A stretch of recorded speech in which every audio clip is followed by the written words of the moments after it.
Heidi, Heidi ho, everybody. Welcome to the first episode of Book Club. Let's freaking go. I didn't have any music for this part. What the heck? It just, the fancy music stopped. It's just dead air. Dead air. Anyways, I was supposed to do all these noises. Where the heck is my noises? Applause for the applause. Damn it, I'm muted. This is going terribly. Anyways, what a failure. Hi, Boo. Oh, Boo wants to say hi. Anyways, welcome everybody to the first episode of Book Club, where we just sit here and discuss some sweet, sweet media. Now, are we talking books? Not today, but we will be eventually. Basically, I should have called this Media Club. Oh. But Media Club sounds stupid, so what we do here is what we're gonna do here is we're gonna choose a couple pieces of media. In this case, we're choosing albums, LPs, and we got 4 today with 4 lovely guests, or 5 lovely guests, sorry, but 4 albums, 4 lovely guests. Oh no, yeah, including me. There are 4 lovely guests. Oh my god, I'm brain fogged right now. I am so sorry. This is all turning out stupidly. How is everybody doing? It is Thursday night. Yeah, I'm all foggy because I went to an awesome concert yesterday, and I'll talk about it when I get everybody in here. But for now, let's say what's up to everybody in chat. How's everybody doing? Let me see is this all working? It says all working. We got Bend Over hanging out. We got Insidious Bliss hanging out. We got our lovely panel in the chat as well. So yes, let's okay, I'm gonna try to describe better what we're doing today. Is there a slight whatever? What we're doing is book club, but instead of books, we're doing either albums or movies or TV shows or books or video games. Those are going to be the big 5 that I'm going to be doing, and the easy ones are movies and albums because they're easier to consume. You can just listen to an album in an hour. You could watch a movie an hour and a half, 2 hours. So it's going to be mostly albums and movies are probably going to be the most frequent episodes of Book Club, but we will also throw in video games. I already have an idea, but I don't think the first video game one's going to be for like a month or so. And then TV shows are going to they take a long time to consume, and books as well. If we can't find a book on tape, then I don't know if I'll be reading any books. But we're already talking. There's already talks of perhaps which book will be the first book for Book Club. Which video game? I already have an idea for which video game will be the first game for Book Club. And what else? I'm not sure if I'm going to be doing this every week or every other week because of scheduling, but I'm going to alternate between albums and movies each time. And if you would like to be a part of this show, please head over to the Linktree and go to the Discord, and whoever's like first come first serve for these episodes will be able to choose what material we'll be reviewing. I'm cool with having like 6 to 8 people in a panel, but only 4 albums, 4 movies max, just for so we're not flooded with stuff. And with books, we'll do like 1 book an episode, 1 game an episode. So with that, let's go into the channel with our boys and say hello to our lovely guests. And here we go. Howdy, howdy. Howdy, howdy, howdy. Howdy, howdy, Paul. We are... Oh, hold on. Emily? We are family. Let's make sure. Okay, we're all right. There's everybody. Okay, sorry, I'm making sure There we go. all your faces are on my screen as well as mine. Oh, We get rid of the little Discord ad thing. There we go. yeah, Now yeah. we're Let's set. face the music. There. Oh, are you? Is there? Oh, I thought you were gonna play something in the in the Oh no, soundboard. I don't have any. It's like face the I don't music. have anything that suits that. There we go. We're about to get ready to work. Oh, now I'm covering up everyone's faces. It's Home Depot time, ladies and gentlemen. This is where doers get things done. This is book club, and let's just go down the line and introduce everybody real quick. Starting down at the bottom, Geno. How you doing, Geno? Hi, I'm Gino, and I like to party. Perfect intro. I don't want to hear anything else from you. Gabs, how are you? Gabs, are you there? Hello. Yes. Yes, okay. Awesome. And we also got Big Dog Jake in the house as I crack open my Arizona tea. How you doing, bud? I'm doing well. And see, guys, we've finally proved it to you. Paul and I are not the same person. We are two separate people. Hello, I am Big Dog Jake. BIGGDOGGJAKE. I'm a professional VOA. I'm a political writer and analyst for hire. I love video games. I love metal music and all types of music, and I will talk to anyone about them. Paul, thank you so very much for having me on this seminal episode of Book Club. Thank you for coming. I appreciate it.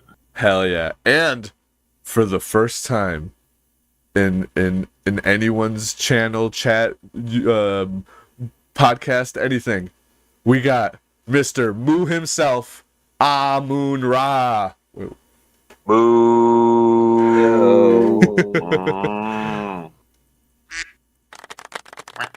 Yay! Clap for this man. Clap for this man. Hell yeah.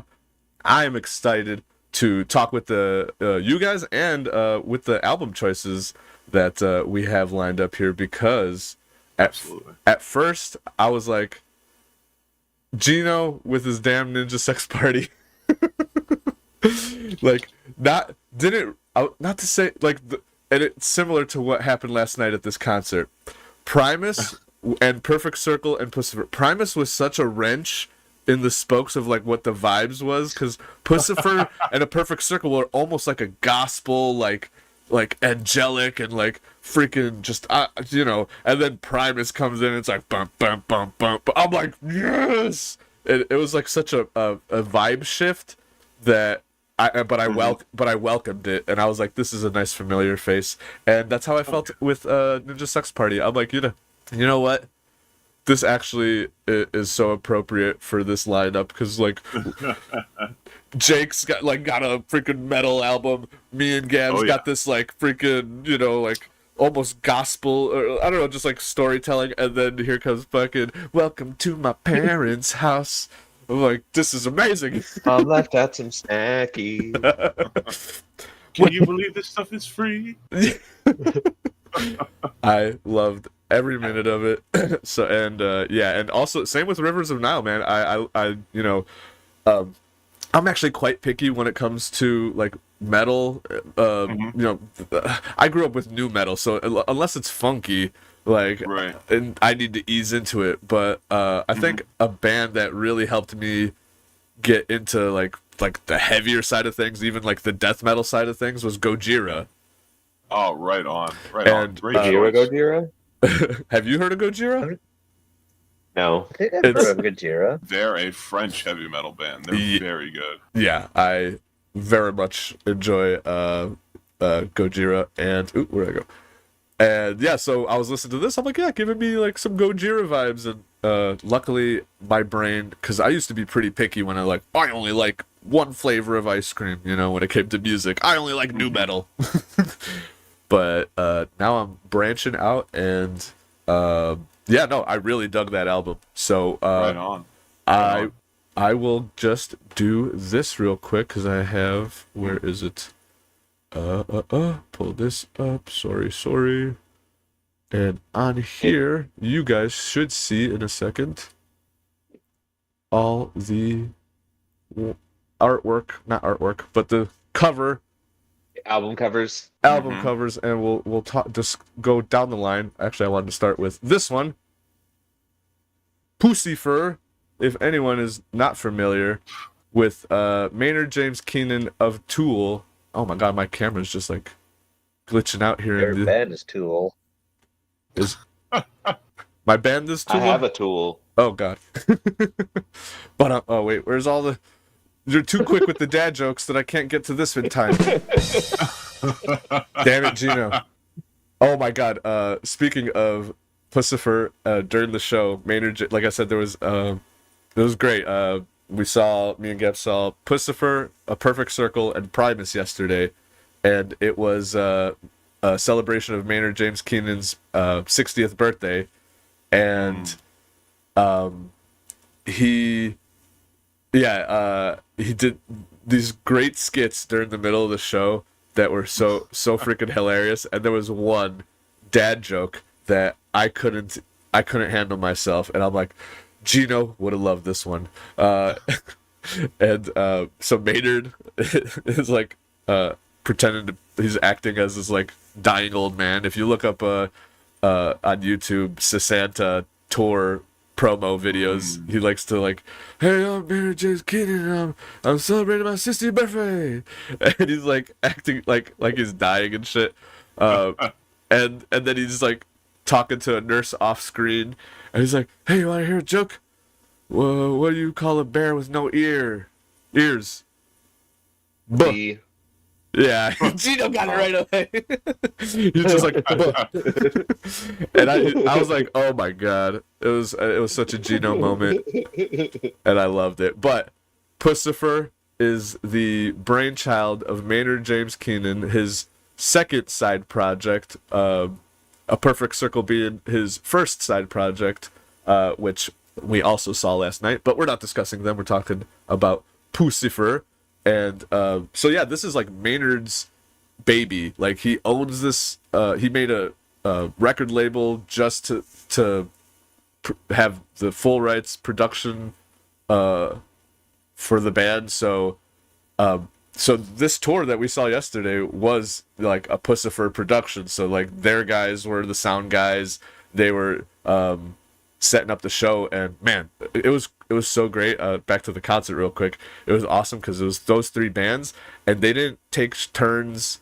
A Perfect Circle playing a set, or then Primus playing a set. What they did was set it up into 3 acts, and each time they had each band play 3 songs, but in a different order. So it started off with A Perfect Circle, then Primus, then Pussifer. Then the second time it was Primus, then and so each band got to open up for each act and also close. And then they closed with a cool. Each band did a new song just specifically for this tour and released an EP. And oh, hell yeah. Yeah, it's called the Sasanta EPPP. So they ended because it's Pussifer, Primus, and A Perfect Circle. So they called it the EPPP. So it's fucking hilarious.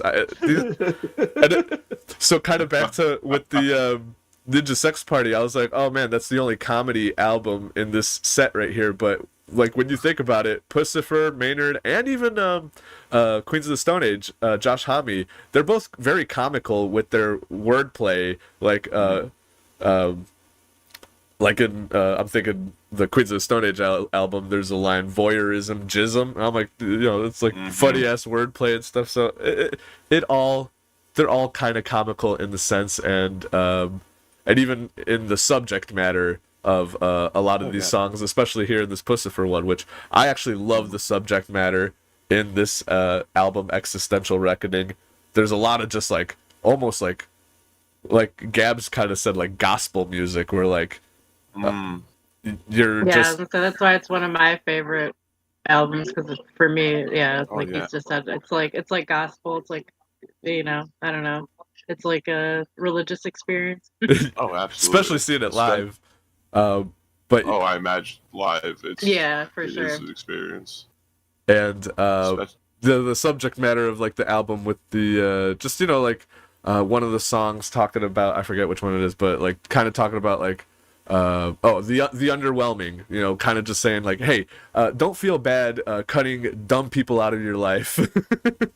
Right. And finding yourself and knowing the truth, and you know, not just following along with what people say, but actually, you know, like thinking for yourself and not being afraid to cut dumb people out of your lives, and like very very like based subject matter, I think. I don't know if it's in this song as well. Oh no, it's in another one where they're talking about like what's like nothing's real anymore, nothing's fiction, nothing's fact, and ones are zeros, zeros are ones, like, you know, so like real this album came out in 2020, so a lot of like the crazy woke stuff going on, and not to say that Right, really speaks to the time. for sure, and not to say that Maynard masterfully is like a centrist, you know, kind of like how most of us are, you know, Right. like the Joe Rogans who are like, I'm liberal, you know, socially, but you know, economically conservative, you know, Right. And Maynard's just a base person. He's not right. He's not left. In one of the songs, they say, or not in this album, but another on their previous album, there's a song where it's like far right, far left, same shit. Oh no, it is in this album. Yeah, it is on this album. Yeah. There is a song where they mention it. Yeah, Both far sides. right, Both far- sides don't matter. Yeah, both sides are stupid, and yeah. So I love the subject matter in this, and and also musically, very, very almost like it's progressive electronic music, because it's mostly absolutely. it's mostly in the timing signature of 4/4. So if you like, you could bob your head to it, but they play around with it so much that you're like, wait, I'm uncomfortably bobbing my head, and then there it is. Now they like it changed, and now I picked up the beat and stuff. So I like that, especially the way Maynard, like in every musical project he's in, the way he likes to enter into the timing with his singing on the offbeat. Yes. It gives you that feeling of, you know, I'm still bobbing my head, but it kind of feels like I'm not doing it right, but everybody else seems to be bobbing their head at the same time. So I think I'm okay. Right. Yeah. Yeah. And I was actually kind of quite weary choosing this album, because I'm like, I'm Gino. I'm actually curious to think what you thought of this. Are you familiar with Tool or that band or that singer? So I know of Tool mostly from Guitar Hero, but listening to this album, I was really into like the more techno sounding. It was almost like a relaxing feel to it. For sure, like it was something I could sit and calm myself down if I was getting worked up or what have you. Right. Yeah. Yeah, it is very chill music, and that's what I was saying at the concert too, because like there was like big vibe shifts, because Pussifer is like pretty chill, like considering. Especially going from songs like, you know, songs off their third album, especially the EDM remix of that album. Yeah. Where, you know, P is for insert elementary, you know, euphemism here, things like that, or M is for Milla. Yeah. Going to an album like Existential Reckoning, which, if you did what I did, follow along with the lyrics and stuff like that, it gave me a freaking existential crisis, I'll tell you what, and there will be a reckoning tonight. Yeah. You know, songs like A Personal Prometheus or A Singularity, Theorem. There's, you know, again, it was a product of his time, the album coming out in 2020, and I know Maynard has, like all of us have, especially considering, you know, how startling things were in early 2020. But, you know, we've moved past that, and we've changed our views as more information has come out, things like that. However, something that's still quite evergreen, in my opinion, is the references to artificial intelligence and synthetic intelligence, which permeated a number of the songs, and that is something that has only escalated since that time. And I thought it was very apropos even today. For sure. Ahmenra, any thoughts on this album? I remember the one that I really listened to. It looks like the Sober, like the older Tool songs. Yeah. Okay. For sure. Did you get any Tool feelings? Did you get any Tool feelings from either Maynard's singing or the composition of the songs when listening to this album at all? Yeah, it did. A lot of it. Always liked his voice and singing. Yeah. Oh, I agree. Yeah. Seeing him for the first time yesterday, his voice is so powerful. Like, luckily, like he has a great sound team behind him, and like, cause the house sound guy could always easily fuck it up, and so like I could tell that they had their own sound guys, and dude, like his voice is so powerful, and he's only gotten better through the years. Like, I think Pussifer was a great project for him, because I think he got even more outside of his comfort zone, and with the combination of the co-op of Karina Round, the female voice in this band. For sure. Right. Holy shit, dude. Karina Round, I actually saw her back in 2012 live performing her own solo stuff, and she, holy, she's she has a fantastic voice. She's easily become my favorite female vocalist. So powerful. Live, she didn't miss a note, and like she can sing her ass off. Like, nice. She, the way it sounds on the album, sounded exactly live, if not more powerful, because she's so. Yeah, I was gonna say, I think she sounds even better. She's like so confident in her singing, and it projects so much. It was like, yeah, a religious experience, man. It was crazy. Yeah, and the combination of those two, Maynard and Karina, I think, is a powerful duo. And even on stage, man, their stage presence is freaking hilarious. I love it. They like dance around. They do this like swaying back and forth. That's just so fucking, I don't know. To some people it might be cringy, but to me it just looks so fucking cool. Yeah, they're just being silly and having fun. You know, they're friends having a good time. Yeah. You should have seen Collective Soul live. They were the lead singer, and I don't know if he's like probably like 60 at this point, but he was like fucking jamming out, running across the stage, dancing all the way, and I'm like, damn. Is Collective? That's what I was thinking last night, because Maynard's 60. That's what this tour is celebrating. And dude, the man has so much energy. Like, he's like singing, he's running around, he's dancing. Like, it's insane. Oh yeah, he's got energy. You know who else who's another old person that I saw live that I was like amazed at how much energy they had, was fucking Aerosmith. Those old guys. The guy Steven from Tyler Hall & and Joe Oates? Perry, man. The guy from Hall & crazy.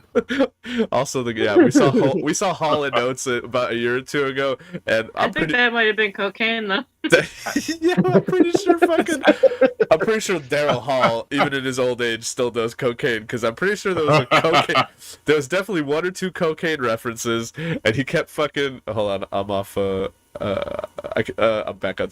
He kept like fucking doing sniffing and shit. Yeah, he was flying for sure. He was crazy. He was, oh man, yeah, he killed me. But feeling like Superman up there, dude.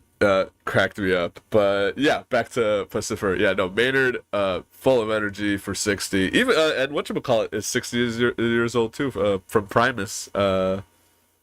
Gosh. Les Claypool. Yeah. Wes Claypool. Yeah. Yeah, so for old guys, man, they're great shape, full of energy, running around the stage, freaking. Oh, that was another funny thing too. They had like the old people stair lift like on the side of the stage, and they were just like riding it up and down like for fun, like when the other one was playing. It was the funniest fucking bit, and even it was the end of the first bit of Primus, and yeah, he ends it by going on the fucking little stair lift, and it starts slowly going up, but he's also with the bass going like kind of like just making the noise as he's going up with the bass. It was like so hilarious. Oh my god, and one more funny thing from the show yesterday, just randomly, this kind of ties in a little with fucking James and Melee games and a little bit. All right, if anyone's familiar with Oh god, yeah. Melee games and they're away screen, one of the they put a bunch of characters and James writes a dumb little bio in the going away screen, and one of the characters is Yoko Ono. Oh boy, here we go. So okay. So during the show, Primus's last song was Southbound Pachyderm, so it's like a slow kind of chill song. Mhm. And towards the end there, they just go into a just a jam session and invite all the other musicians from the other bands on stage and just have a Right, so all the drummers at the same time, like everybody all all at the the same guitarists, time. It was right. dope. they all come out and they're all just jamming, and it's very psychedelic, it's trippy, it's very like tribal, like and then just like fucking they're all just fucking just jamming, the drums are fucking toms and shit like that, and suddenly I hear fucking and I'm like, what the fuck? And it's echoing and it's crazy, and I'm like, yo, am I tripping or something like that? And then I look on the screen and I see a very a black hair figure, black like shirt or something, Just a silhouette. A like silhouette. Sunglasses. and Oh, jeez. I lean over. I'm like, Oof. is Karina Round dressed up as Yoko Ono right now? And Gabs is like, no. What are you talking about? After the jam session's done, fucking Maynard comes up to the microphone and goes, "Wow, that was something, huh?" It's like I feel like I'm on drugs. I'm pretty sure I saw Yoko Ono up there, and I looked at Gabs. I'm like, confirmed that was Karina Round dressed as Yoko Ono, fucking making her sound actually good during a fucking very psychedelic Primus jam. It was the funniest fucking thing. Wow. I was gonna say, or was Yoko just there? Was Sean there and he brought his mother? Because it's hilarious because Primus, Les Claypool these days is always jamming with John Lennon's son, Sean Lennon. They have Right. they have a band together called the Claypool Lennon Delirium. He tours with them when he's doing Les is doing his side project like the Frog Brigade and stuff like that. So I thought it was funny that like, hey, I'm hanging out with that dude's son or like that dude's mom or no wait, I'm hanging out with that chick's mom and y'all are making fun of his mom. I don't know. I thought it was kind of. I mean, Yeah, that's why I didn't think. I was like, no, they're not gonna, make a joke about Yoko Ono with Les here. But what they did, and I was like, that's hilarious. oh, I'm sure Les Claypool has made way worse jokes to his face about Yoko. Oh my gosh. And Sean's speak- really cool too. So I think like he wouldn't even really mind. Like he's super based. Yeah. I got you. And speaking of having having your sing, I guess you could say, sounding like Yoko Ono. I mean, if you were to pick one musician who could play bass and play along to Yoko and make her sound even semi good, I would pick someone like Les Claypool. Les Claypool could play the bass around anybody and make anybody sound good. Confirmed. We saw that last night. It was like what? It was a funny dude. The whole night it was like a comedy show and a concert. It was so funny. She made like Yoko Ono singing sound good. That's why I was like, no, that's not what this is. It can't be Yoko. She doesn't sound good. Yeah. It was so great. So and then oh no, yeah, no, that was combining two different things. But yeah, no, I was just so funny because I'm like, I know that. You know how I know? Because I see it every time when James goes away on screen. Fucking So that's how I knew it was like fucking fresh in my brain. It was hilarious. You have Yoko Ono's image burned into your retinas. I do, and that sound, fucking. And not only that sound, but the face Chuck Berry makes right after she starts fucking doing. Face. Oh God, lady, just shut up. And then the look over to his sound guy, like, cut her fucking mic. Legendary. Oh, anyways, back to Pussifer. Yeah, no, not much else to say about this. Everybody nailed it. Very, it's like not lo-fi because lo-fi has a sound, but like trip hop. It's like right. progressive trip hop meets rock meets gospel almost. Right. It wasn't Yeah. fast. There was a nice slow BPM to it. It was basically in 4/4, like you said, the entire time. Wasn't too loud. There wasn't too much instrumentation. There was just enough to get the point across, and adding a little bit of electronic sounds to it, especially on some of the tracks regarding artificial intelligence and synthetic intelligence, things of that nature. Yeah. It was really good, and things like the gospel vibes that you and Gabs are talking about, really came through on songs like Personal Prometheus or Fake a Friend. The real slow ones. Those are like actually like my, if I had to choose my least favorite of the songs, it would be those. But just because I love the grooves of so much of the like I said, the progressiveness. It's like, I know a lot of people would be confused at the time. I'm such a timing nerd. Like I'm clapping along to like while everyone else is like trying to figure it out. I'm like, oh, I got this. I'm here. I'm in the zone with y'all. And I love that. I love trying to find that the groove when it's kind of hard to find. It's the opposite of finding the bra strap for a woman. I don't want that. Gab's opinions? Anything to say about that? He's a master at one hand bra fucking. There we go. You know what? Leave it at that. We're moving on. Is he a master debater? Am I a master debater? I mean, Gina, you saw the intro as well as I did. He did his best. I did. He did. He did what he could. Speaking of master debater, not to totally derail the stream, but real quick, happy May 1st, everyone. I know it's May 2nd, but May Burst was yesterday. Let's go, baby. And I had the most views I ever had on a Twitter post. Oh, here we go. With my dumb little DSP fucking face. That was great. Did you see May is Masturbation or Awareness Month? May is Masturbation Awareness Month. National Masturbation Month. Yeah. It's also supposed to be Veteran Appreciation Month, which I learned yesterday. Oh. And to know those two are put together is that's just wild. Perfect. What whiplash? This country is nuts. Well, how ironic also that we saw Maynard is a vet, so vet Yes, appreciation. So we got to appreciate Maynard by appreciating his music. I don't know. Nice. Oh, Wishing him a happy birthday. Wishing him a Happy birthday. Yeah, happy birthday indeed.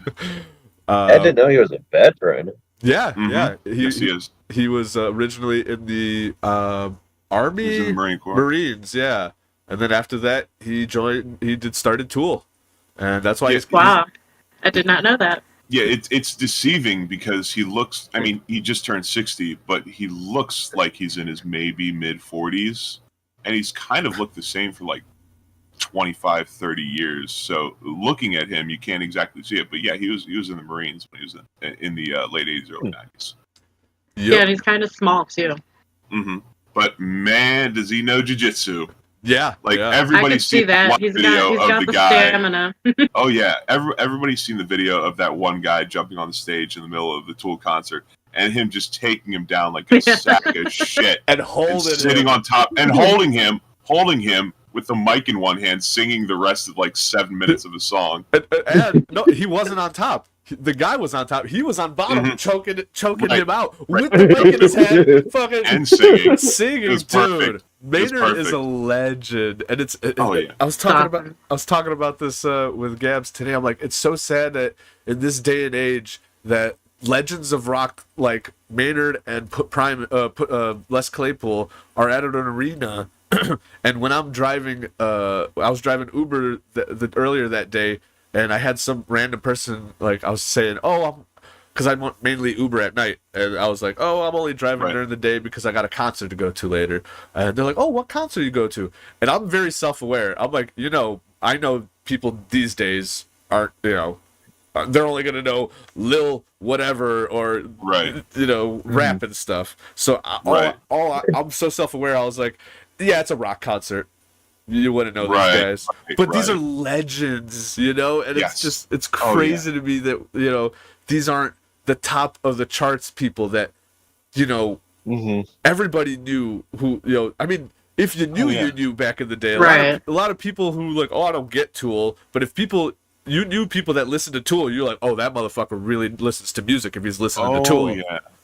Oh yeah. I mean, remember what a massive deal it was when the 2020 or 2019 or 2021, something like that, when the latest Tool album came out. Oh yeah, Fear After Inoculum. over a decade. Yeah, after a decade and a half, how absolutely stoked everybody was. So many people that I had no idea would even give a shit about Tool or anything regarding that. And they were stoked for it to come out. I remember they beat Taylor Swift that week for the charts. Yes, they did. Swifties, suck it, Kenzo. Yes, they did. Suck it, Yeah. Kenzo. Get BTFO'd, Swifties. Fucking Fear Inoculum was the best album of the week on Billboard. Right on. For a while too, man, and it was so funny because Swifties are online. Who the fuck is Tool? I don't know. The band has been around longer than your idol has been alive. So. That's the actual music. Oh yeah. Hell yeah. You know what? And it's funny that you mentioned the hype around Fear Inoculum because I'm old enough to remember the hype around 10,000 years. Yep. Or 100. Yeah, 10,000. That was a great album. That was so. Yes, it was. Dude, I was a teenager, and you don't know how often I listened to that fucking album, man. Fucking. It seems weird to us nowadays, but like, Sober got play on the fucking radio. So for yeah. crying out loud. Yeah. Huh. I'm not Yeah. crying, guys. I got allergies. My fucking allergies blasted We my know. fucking. Yeah, they Oh, were asking oh, sure. backstage earlier. They're like, is Paul crying? He's blinking a lot. Is something wrong? Yeah, no, it's fucking. My eyes just started watering like crazy, and like that's why I look all You're puffy. moved by the music. Hey, real men cry to good music. Okay, That's good. I will admit I was gonna. I was bawling my eyes out because More stories. yesterday A Perfect Circle opens, and they start off with the first song from 13 Step, which is I forget but it's slow, fucking, and it just builds up, and it's I forget the name of it. The package. That fucking song had me crying. I was like, oh my god. And then they go into another song from their latest album. I forgot what it was called. It was the hit off the latest Perfect Circle album. Hey, look, we're doing it live. We'll look it up. Well, yeah. Well, I got you. Thank you. I got so many things. Keep talking. I got you. Thank you. Disillusion. That's the name of the song. I started tearing up during that because of the lyrics, the context of the. Well, I started crying because of the beauty of the music, but then I started listening to the lyrics. Gabs here was like, I started crying because I was listening to the lyrics the entire time. I'm like, I appreciate, the whole thing is like, because sound. I understand what sound waves are, and like in the moment when you feel like a sonic boom of like synergy of music, like it moves me. But it actually hits you. It actually moves through you. You feel it in your chest. And then to put the cherry on top, I start hearing him say, "We've become disillusioned." I'm like, "Oh my god, we have!" Oh god. I became who is that in Wedding Singer? Boy George. Boy George. Boy George. Gosh. When Adam when Adam Sandler's wife doesn't show up, and he's like, "It's okay, it's okay," and he smashes the mirror, and then the fucking, oh god. Oh god. I love that part. It's so beautiful. Anyways, but Yeah, it was funny because I started crying and I looked to him like because I was gonna laugh and be like, "Oh, look, I'm such a little bitch. I'm crying," over the song. And then he's over and there I saw bawling. he's crying, and I was like, "Oh, okay, I guess he's a little bitch too."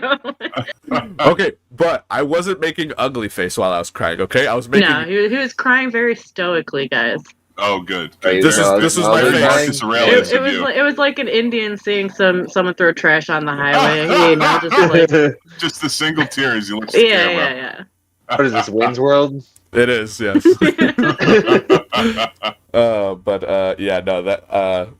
That's kind of why I also chose this album. Because I knew I was going to that concert, and I'm like, I wanted to do I kept thinking to myself today, I was like, I should have chose Primus because I feel like Gino would appreciate that because it's goofy music. Like, the lyrics are super goofy. I think Gino would love Primus. The music videos are fun. The music videos are so fun. Gino, if I have you back on the next time, I'm going to choose Primus and I'm going to make you listen to some Primus. Sounds good to me. Heck yeah. Alrighty. Let us Oh, Yeah, he was telling me he was surprised I didn't choose Primus because that's like my favorite band besides Queens of the Stone Age. yeah. Right on. Yeah, yeah. No wonder you locked that down, Paul. Damn, son. Yeah. She got good taste. She got good, and I swayed her on some taste as well. She, she wasn't a huge Maynard fan. Yeah, he got me into Pussifer and stuff like that. I didn't listen to Tool growing up, so. Yeah. Okay. Yeah. But she did listen to Primus and Queens of the Stone Age, which I actually got into Queens of the Stone Age late. Yeah, I think I really got into them when I When you dabbled in it. No, when I I don't know if I want to say this on stream. Was it Era Vulgaris like all of us? No, it was actually what's the one that starts off with boom boom boom boom Devils? boom boom boom song. The one with the cried out to the ocean. It's the second to not this one, not the second to last. Yeah, well, the album that we're going to speak about that Dad brought up is the third in a trilogy. So you're talking about the first of the trilogy, which yes, because it was a trilogy, right? It's like a red album cover. Josh Homme is on the front. He has a devil who's covering his eyes. And there's a circle with the cross, I think. Yes. Yeah. Yeah. Oh my god, I'm blanking on these. I should know all these, but that is that album. We're doing it live, folks. We're doing it live. So I also have my Spotify. Let's see. It's Vampire. Let's see. No, that's a song on there. Oh my gosh. Let's see. Queens of the Stone Age. Like Clockwork. Like Clockwork. Okay, 2013. 2013. Should we just do Queen? We'll just talk about Queens. Well, since we're talking about Queens of the Stone Age, I don't know why I was going to save Queens of the Stone Age till last, but let's talk about this one. And like you said, we'll do it live. You said this is the third in a trilogy, which I didn't know it was a trilogy, but when you said that, it made sense because of like kind of like the artwork, all had like kind of similar vibes. Yeah. It has inspiration from all the covers of the previous two. Yeah. Huh. The hugging is covering like, of the eyes, the demon, yeah, all that. Yeah, because like it even has a leather jacket that's very similar to like the Eagles of Death Metal, their first album, the cover. Right. Oh, and even Zipper Up. And Villains is the one that came before this. And yeah, there's like Josh Homme. Villains, right. He's wearing a leather jacket in that, so that's like the backside of the. Yeah, I love that album too. Yeah, taking a draw off a cigarette. Oh yeah, good stuff. Yeah. Smell gross. They taste gross. It's gross to kiss somebody who smokes. I know. I'm a smoker. I've been there, but man, does it look sexy. It does look cool, guys. It does look cool. You know what? Let me just say real quick to chat. I saw there was a couple new subscribers. Thanks to new subs over there. Freaking right Anna. Chris Hackman. Hey, shout out to Anna and my dad, Chris Hackman. Let's go, baby. Oh, really? Your Nice. Subway sandwiches. That's my dad, homie. Oh, nice. Let's go, Dad. What's up, big Mr. Big Dog? All right. I think he'd appreciate it. Nice. Hell yeah. All right. Jason was saying, I don't think I even have heard of Gojira. Really? Oh, dude. Jason, I gotta send you some Gojira. I'm gonna send you Flying Whale. You'll just listen to the whole thing. Oh man, that is a good cover. I ironically, the one album that got me into Gojira was their last one. It was really the most recent one. The most Fortitude. Interesting. I heard Fortitude. It's because, like I said, I needed a bridge to get between that and that, because the early stuff is almost like death metal. Right. It's very heavy. So when I listened to Fortitude, I was like, "Oh, this sounds like Slipknot to me," you know? Right. It's more proggy. It's more nu metal-y. There's clean vocals in some of the songs. Things like that. If it has and great riffs, like banging ass riffs, dude. Like oh man, I love a good riff and the fucking iconic Gojira sound. You'll know it when you hear it. Fucking I don't know. Oh yeah. the harmonic thing that is in every freaking song. Yep. Oh, I love it. The A sharp pinch harmonics. Yeah, just down every Gojira song. Down the line of strings, just down the fretboard. Oh yeah. It's so good. Alrighty, and Internet Crusader popped in, saying it's too early in the night. Sup, pimp? Good to see you. Sup, pimp? Never too early. Is never, dude. Jason Todd saying, dude, Hall and Oates are effing great. Hell yeah, dude, they were great. Yeah, great show. They're pretty good live for their age. Dude, yeah. I imagine with the Coke, it really helps. It did. It put some pep in his step. It was noticeable. It gave him a little bump. But I'm. I don't have soundboard up. And Jason said, sounds like he would like the newer album. Yeah, dude, start with the last one, Fortitude, and work your way back. That's how I did it, and it helped me bridge, because now I love the first album. There's songs on that first album that I'm like, oh my god, but it's like super heavy and almost like death metal like. And yeah, it's the vocals. Like, I can't get behind death metal vocals. They're like almost like Smeagol. But now he's singing, and like, I saw him live with Deftones a couple years ago, and they smoked Deftones out of the water. Deftones is the worst live band ever. I love Deftones. They sounded terrible. He was clearly on drugs, and it was not helping the performance. Okay, because I was going to ask, because Chino Moreno likes to do raspy vocals. Yes. He doesn't quite do death growls, but he kind of does like the Corey Taylor raspy vocal thing. And no, like the songs are almost unrecognizable. Yeah, like, really? That's what I don't like. Chino likes. All right, like I get when people want to like even Pussifer, they do like total new renditions of their songs, but Chino like intentionally sings his tracks off beat. It's like, I'm trying to sing with you, bro. I don't like that. I'm trying to sing with you, and you're like now doing a half step off, and I'm like, yeah, and he does it every time. But this isn't new. This is not a new thing. Deftones have been known to be like one of the worst live performances forever, and it wasn't even it wasn't until recently that they added a second guitarist to help fill out the sign. Gosh. And I heard them live with they had a second guitarist there playing, and the music. Oh man, it wasn't even that good. The sound guy fucked up. Like I heard no bass at first, but Gojira, perfect. Gojira sounded perfect. They sounded just like their albums. I couldn't oh my god, Gojira they probably brought their own French sound tech to run the board. That is what's up. And that is very surprising from Deftones, because they've been around for a long time. And I know White Pony is still an album that tons of people listen to, even girls in high school listen to it. Yep. I think it's good stuff, and I'm very, very, very. I've never seen them live, but I'm very surprised that they don't have their shit tighter. Yeah. In contrast to another band that's been around a long time, regardless of if you love them or hate them, Metallica. Their live stuff is still tight, and they've only gotten better. And going to your point, what you said, Paul, about Chino singing off time and off beat, James Hetfield's voice is A, still solid, and B, he makes sure he sings the songs the same way regardless, because everybody knows the words to the Metallica songs that are being played. Yeah. And everybody is singing along. Absolutely. And yeah, man, I understand the appeal of Deftones. Chicks love Deftones. That's why dudes love Deftones. And we tolerate the shitty live performances. But you know what? Their studio albums are fire, man. When they get together and put on a production, I'll listen. I've heard, though, that they can be good live. I've heard that it's real hit or miss, that it's either great or they're terrible. So I think we caught them on a bad one. So. Did you see them in an open arena? Was it open air? It was outdoors. It was open, but Gojira went on right before them, and they sounded wonderful. They sounded perfect. Yeah, everyone else sounded great. Yeah. There you go. So I don't know the excuse there, but back to the Queens of the Stone Age in this album. Yes. Which we actually saw them perform a lot of this album last year at Riot Fest. At Riot, last summer. And which was nice.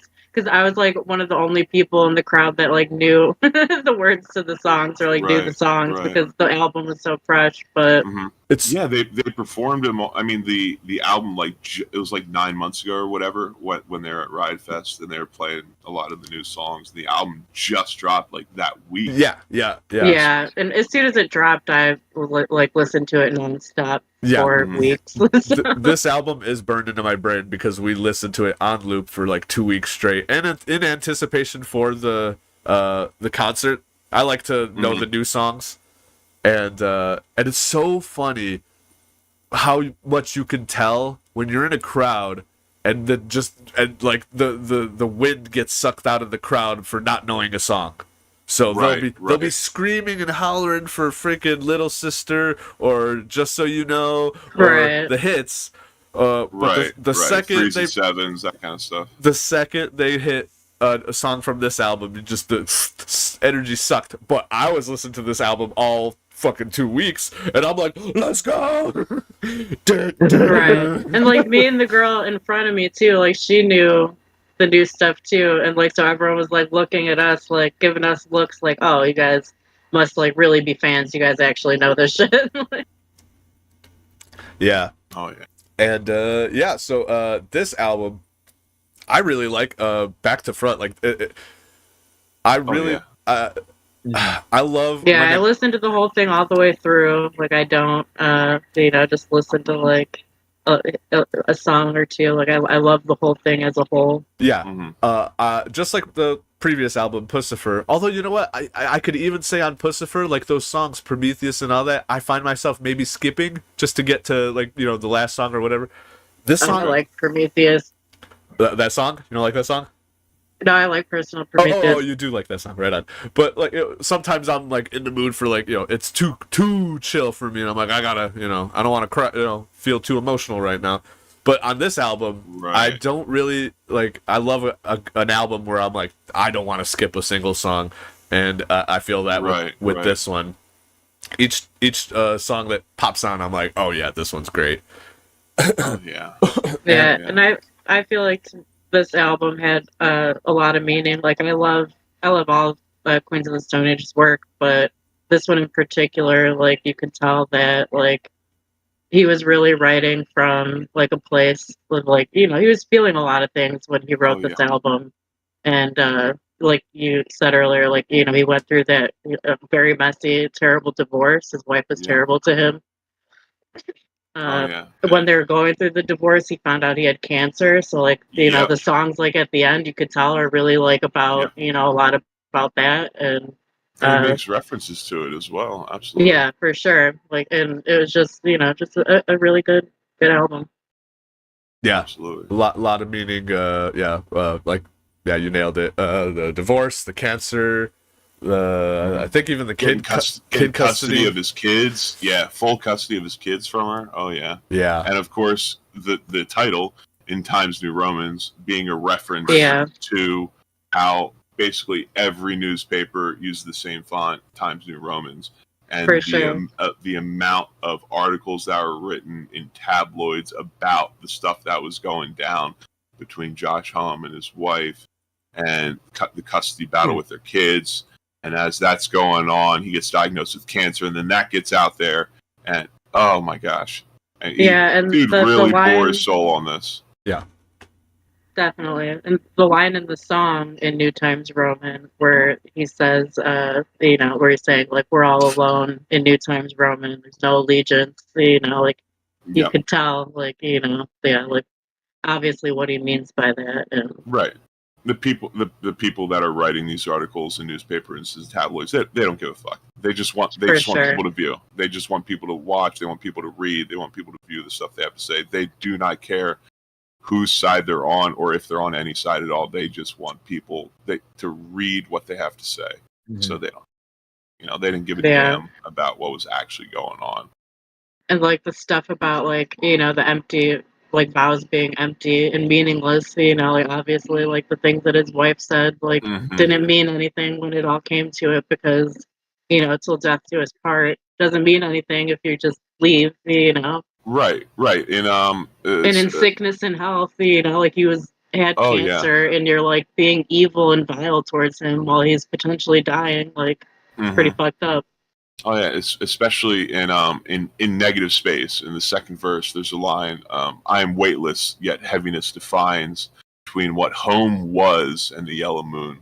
My love will not survive the emotion sickness. I want to die." Just the way he's being pulled back and forth, the whiplash between again the divorce and how nasty that is, and the things she's saying to the tabloid papers, trying to take his kids away from her when in reality, as the courts thankfully came to the conclusion she's a crazy woman, and Yeah. he got full custody of his kids and the cancer diagnosis which hit him, and it was just being pulled in so many directions, and nobody in the public eye had his back. Just some homies behind the scenes, and that stuff was being kept private. Yeah, But so just Jesse. Mhm. Jesse had his back the Yeah. whole way. he was just out, basically was just out there on his own. The heaviness that was defining his life, and the love that was lost, and all Yeah, and of that he just- clearly really did love her, Oh, of course. and is really Of hurt course. by it. Of course. Yeah, this is a deep album. I know on the surface, the songs sound kind of cheery and hey, this is a good time and all that. And but you kind of dig a little deeper and you're like, oh, I have to give that album another listen. Like this is really some deep stuff. Absolutely. Yeah. And I don't care what the people say. Oh yeah. That one's a good one too. The whole the wolves on the creep, the sheep on the merry-go-round, and all the stuff about Oh gosh. the education system and schools and the prisons and yeah. Oh yeah. Especially in reference to his kids being a part of that, and merry-go-rounds being the merry-go-rounds and the ride never ending being a theme in a lot of the songs. That's something he talked about in a lot of interviews regarding them. Is are we able to? Does the merry-go-round stop? Are we able to get off, or are we just tied onto whatever pony we're riding, and it's just going to keep spinning and spinning and spinning, and whatever happens, we have no choice in the matter. Well, thankfully, the ride does stop for us. The ride does stop. We do have a chance to get off. We do have a chance to collect ourselves and move forward with what we have to do. Amen. Yeah. That is it's deep, man. It probably hit his deepest album, just because I don't think he's ever gone through more shit in one between albums Absolutely. in his life. So Absolutely. just just legendary. That's why this one stuck out to me. Yeah. Oh yeah. And I think it was a very poetic album too. If you look at the lyrics, there's a lot of play on words, Mm-hmm. Oh yeah, absolutely agree. and even in all the song titles, I don't care what the people say, and just stuff like that. But he's everything is intentional, you could tell that there was a lot of meaning behind it. Mm-hmm. And even though when the album came out, he wasn't finished with all the stuff going on in his life, he had still expressed that he had come to terms with the way things are, and is going to deal with it as it comes. Specifically, the main reference I can think of is in the song Carnivore, obviously a mixture of voyeurism and carnivore. And in the chorus, he says, "Accept and enjoy the view. When there's nothing I can do, I smile." And just in reference to everything that's being thrown at him, everything that's being said about him, there's nothing that he can say or do to change how he's written about, to change how people view him, to change what side people are on. He's like, you know what? I can't do anything, so I'm just going to shut up, do what I have to do behind the scenes to make things work for myself and my family. And I'm just going to smile. I'm just going to smile as they take pictures of me. I'm not going to let them see me down. I'm not going to let them beat me down and take advantage of me in those positions. I'm just going to stand up. I'm going to smile for the cameras. And when the cameras finally go away, get back to what I need to do. I don't know if it's on purpose, but to me, right after that line, I smile. It just comes in with the most eerie guitar riff, and I'm just like, oh, I don't know why that just fits so well. I don't know. A lot of the guitar riffs. That man is very unorthodox guitar player. He grew up playing polka, I think. So he's single string riffs and stuff like that. He's not crazy big into chords. But the chords he does come up with and just the riffs that he comes up with is some very interesting. Just they start on a lot of it starts on very very initially dissonant sounding chords that he puts together, but the chord progression as it goes on, it really melds well and fits together and sounds proper to the ear. Like if he just strummed one of the chords that he did, it might sound a little off, but again, the way he composes and the progression as he moves down the neck really fits together. It is really pleasing to the ear once it concludes. Hot dog. Yep. Gino, what did you think of this album? So I'm not gonna lie, I'm really bad about. I just listened to the music to see how it sounded. I'm the same way. Don't feel bad. I tell us how you feel, man. Just tell us how you feel. But like, how does it flow? I love the sound. It felt like from one song to the other, it's like rolled really easily. It wasn't like it was hard to really like just sit there and listen to it without like looking because you didn't know when it was switching to the next song. Right. Yeah, a lot of the songs flowed into each other. Yeah. I agree. I personally really liked the when the bass really outshined the rest of the music. Yeah, no, there's some sick instrument. There's some sick bass riffs in there. Looks like I'm losing some internet. Don't worry, anybody. You don't have to have any deep introspective thing to say.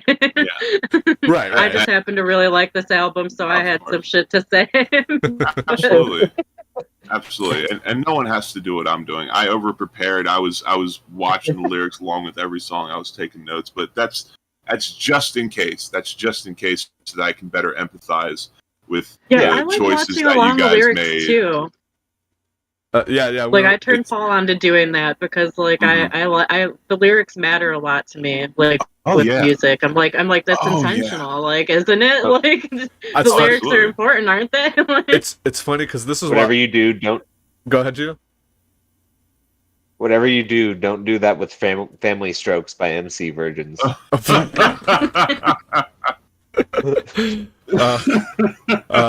But no, I'm kind of like you, Gino, where I don't really pay attention much to the lyrics. I kind of just take the music as is. I'm more of a musician, so the instrumentals, the way it's sung, like you could say anything, but if it sounds like good, then I'm like, yeah, that's cool. We'll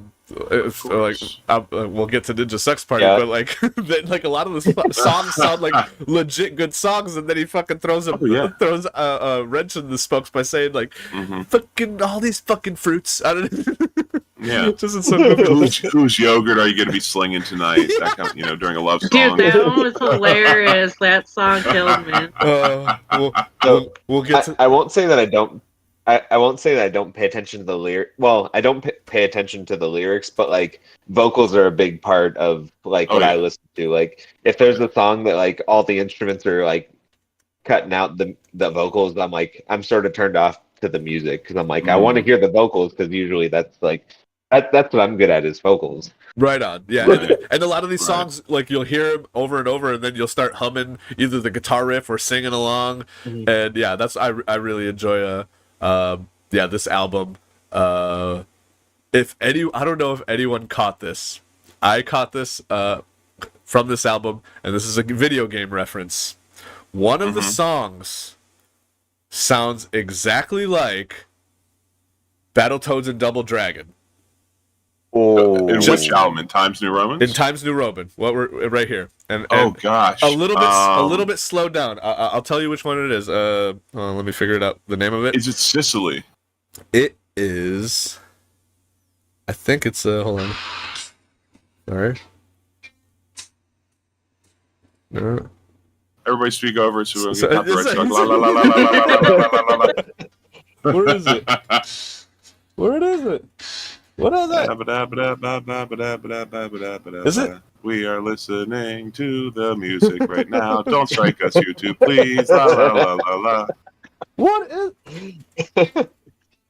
What is? Who that? Who that?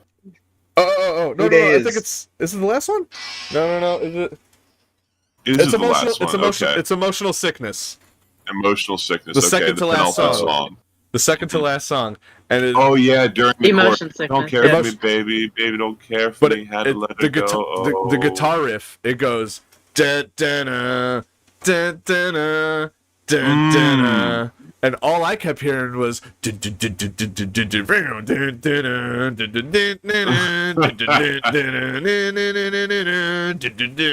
dude. sounds exactly like it. I can't unhear it. And what a penultimate song too. I mean, obviously the final song being Straight Jacket Fitting, which has probably the most intense lyrics in my opinion, especially as a resolution to all the songs that came before it. Yeah.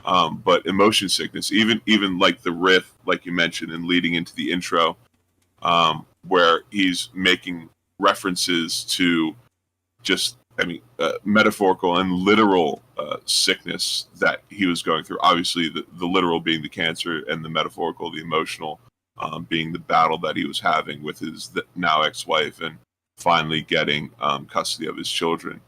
You know, the intro verse, if I can remember it properly, is use once and destroy single servings of pain, a dose of emotion sickness I just can't shake.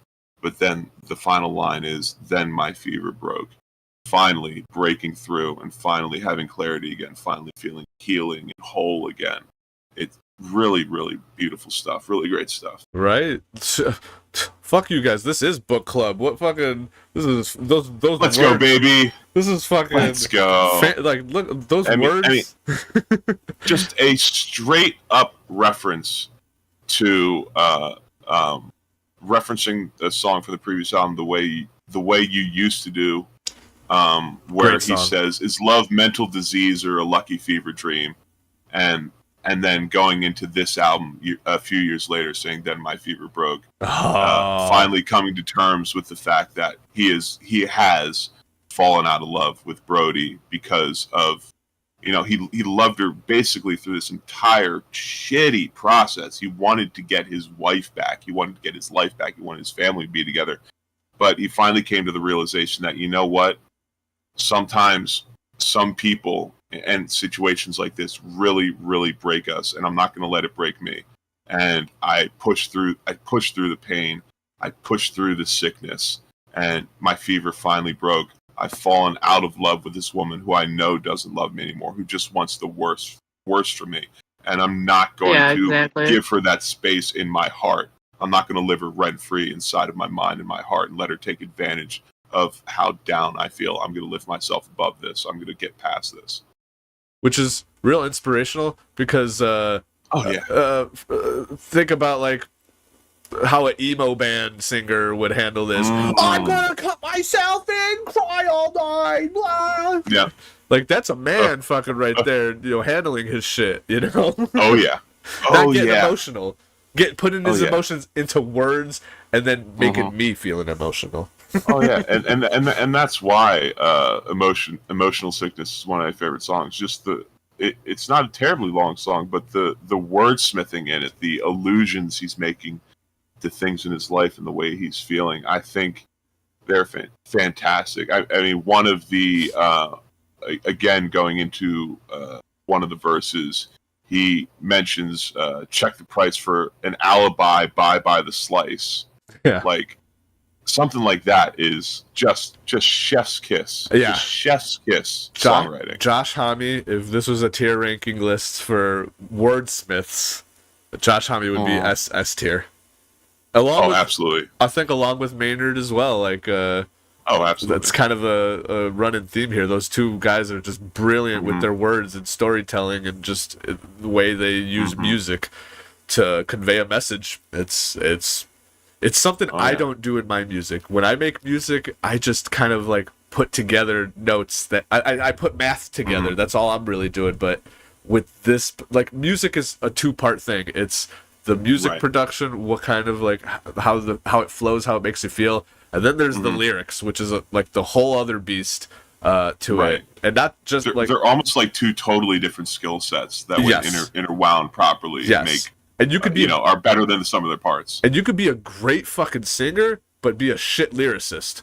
So you could be. Why do you think so many pop singers can sing incredibly well? Yeah, but they have like 12 people write their songs. Yeah, exactly.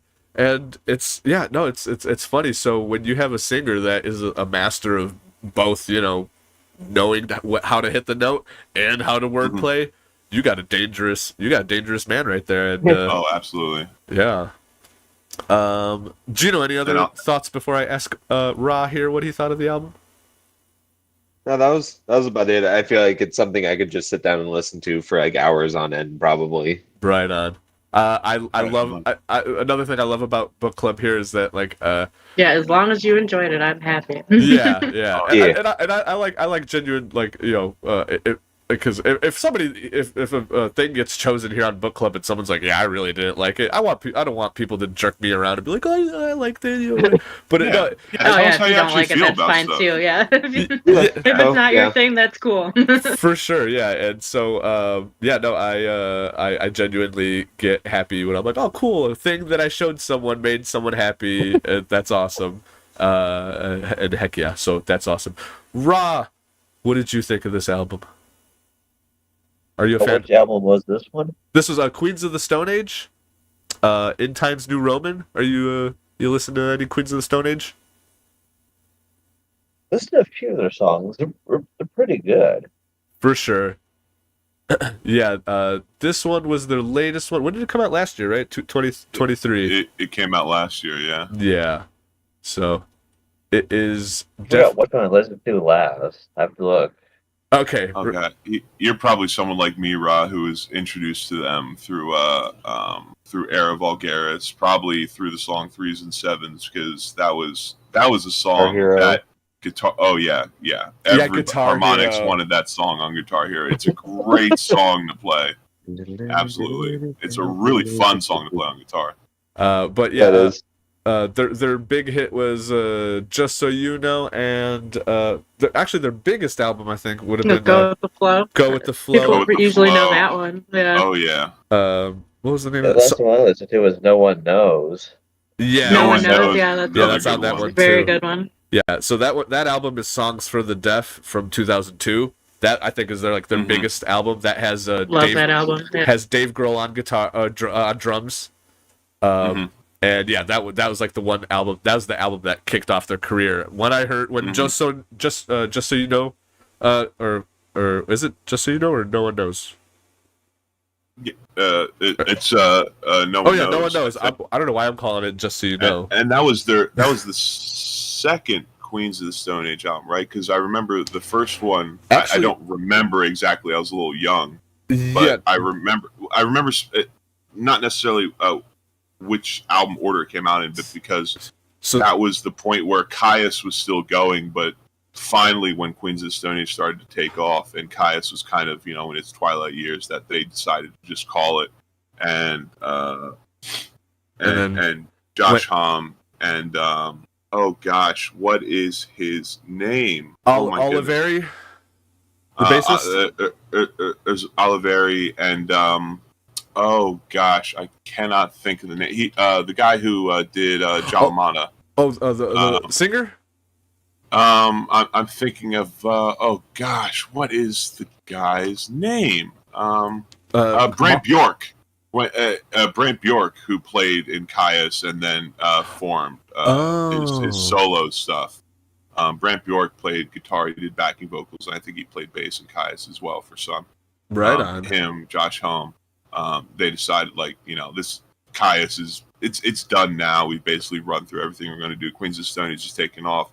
Brant Bjork is doing his solo stuff, and they're like, you know what? Let's just call it quits for Caius. Yeah, we're basically done with that and moving forward into the new millennium. Yep, and better for it, man. Oh yeah, yeah. Oh yeah. What a masterful! It's so funny because during the first couple albums, the Queens of the Stone Age were just finding themselves because Josh Homme's like, I don't really want to be the lead singer, so he'd have a lot of guest singers. John Oliveri, I think, the bassist, he did a lot of vocals. Oliveri, yeah. He did a lot of vocals, a lot of like screaming vocals. Like there's a song on Songs for the Deaf. The one album we were talking about was actually their third album.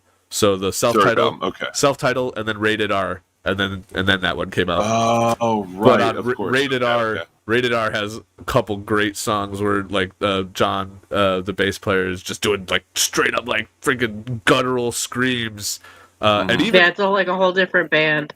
It Oh, is, yeah. and even in songs for the deaf, when you the first song that starts playing, you think I ain't worth $1, but I feel like a I feel millionaire. like $1,000,000. Yeah. You know, Yeah. when they play it live now, because that song had John on it screaming like right away, pow, cut case, da da, doing that. But now when they play it live, Josh Homme has to do like the light singing version. It's like, oh, Right. give me some more, which I still like. Yeah, but I personally like it better. But that's just me because I love Josh Homme so much. I really love the experimentalness of the early.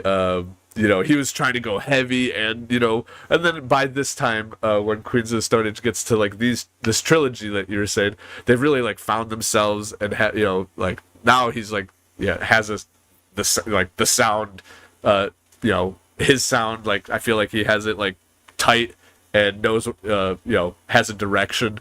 Because I felt like Queens of the Stone Age at first was kind of directionless. They're just like, we'll do whatever, heavy, soft, all over the place. But now he kind of just, has a, not that he has a sound, but he kind of does. Because you hear it in all his side projects too, like Eagles of Death Metal. I'm like, oh yeah, that's Josh Homme on guitar right there, Yeah, I think he's like Oh, kind yeah. of found it more and gotten more confident in what what his sound is And what, singing too. Because at first, Oh, he, yeah. just, Yeah, definitely. Yeah. he didn't want to sing at first, and he's like, okay, I'll do it. I mean, even in '09 on them Crooked Vultures, which also had Dave Grohl on it, that was just a one album supergroup thing. Yeah, he played guitar on that. He sang some of the songs on that. Who was the? You could tell it's him. You could tell it's him. Yeah. Always. Anytime I hear his guitar playing, it's like almost like Les Claypool.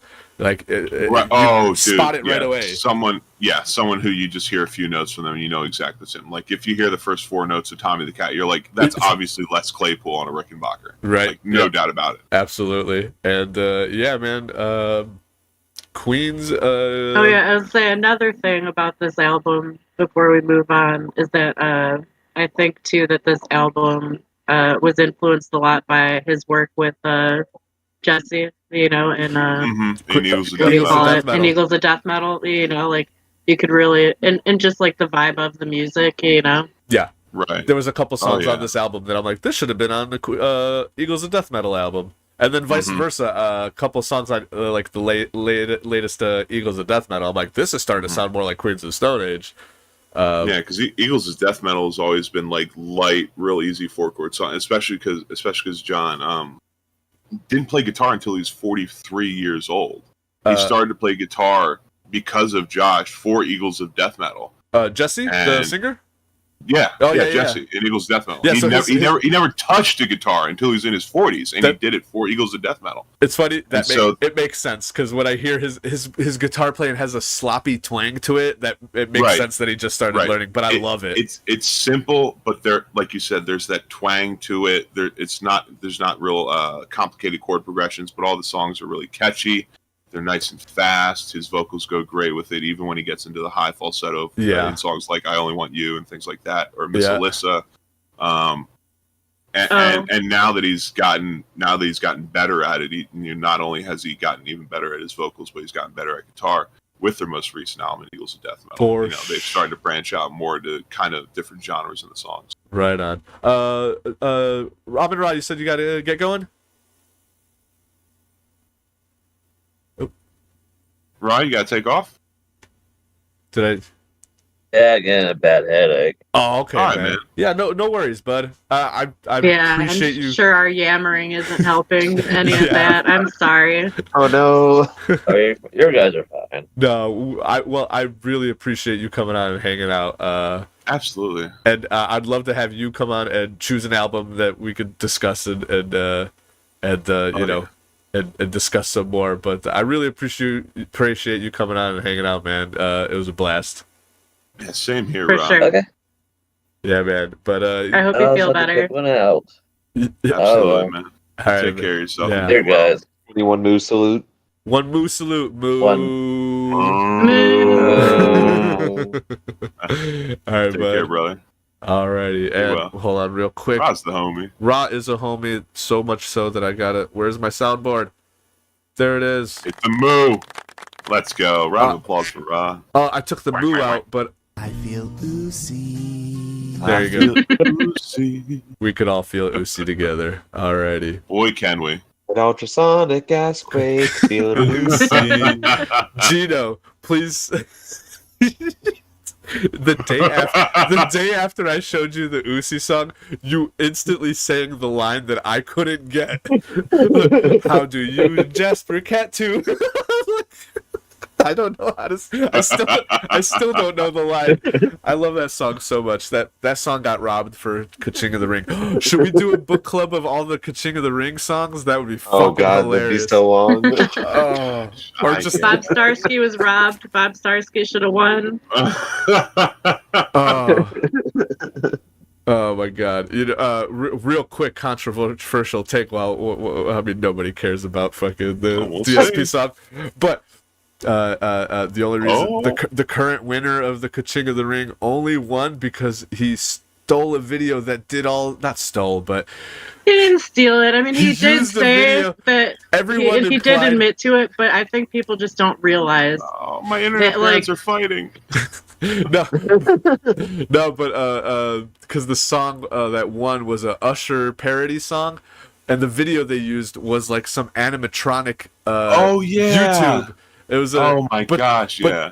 it was from a channel that already did the Usher song, but everything was lip synced and stuff. So Right. everyone So, was like, thinking- part of the right. reason they won is because the lip syncing seemed like it was so good, but that Mhm. what he didn't really do that. That already existed. Yeah, he used a thing that already existed. The song is really good, don't get me wrong. It's catchy as fuck, it's hilarious, it's like super relevant, it's funny, but it just It After won you know under the false- truth, it doesn't feel the same.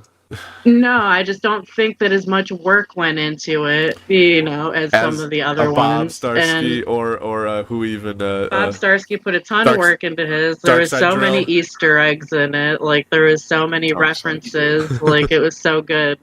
Darkside Drills was good too, but I had like a certain thing in mind. I was rating the contestants a certain way. Like I'm like points for video, points for lyrics, points. Yeah. And obviously it wasn't that formal or like that big of a deal, it was just like a poll, and I don't think enough people voted, but Oh god. For people that have no idea what we're talking about, it's better that way. no, it's not. Go watch the Ka-Ching of the Ring on what was it? Was it on That Being Said? Yeah, on That Being Said. Yeah. Go learn about Darkside Phil. Learn about May 1st. Oh god. And then Oh, God. and then go watch That May Being the first Said. be with us. May the burst be with us. May May the the thirst go away, please. Okay. No one thirsts over DSP. Let's be honest. Well, he's thirsty for a lot of stuff. I'm not gonna lie, I miss Thirsty for Hogan. Thirsty for the gay man he got in Baldur's Gate 3.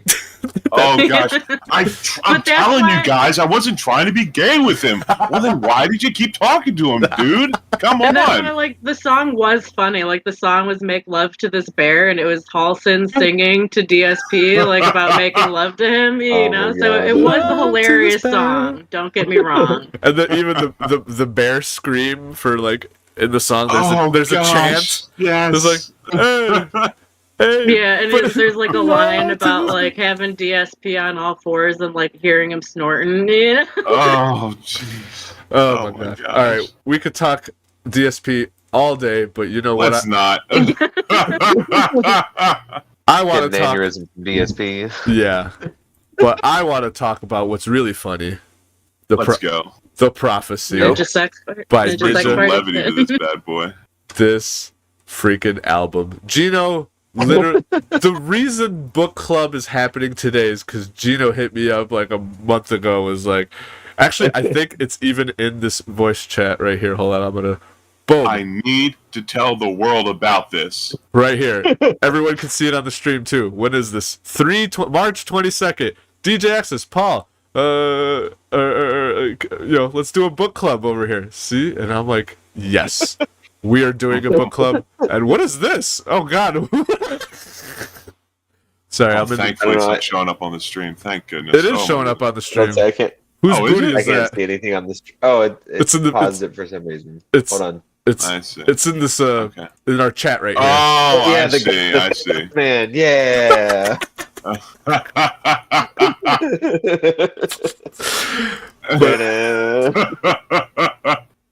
But the main drive force for even getting book club together was just so Geno could get all of us together and talk about Ninja Oh, Sex God. Party.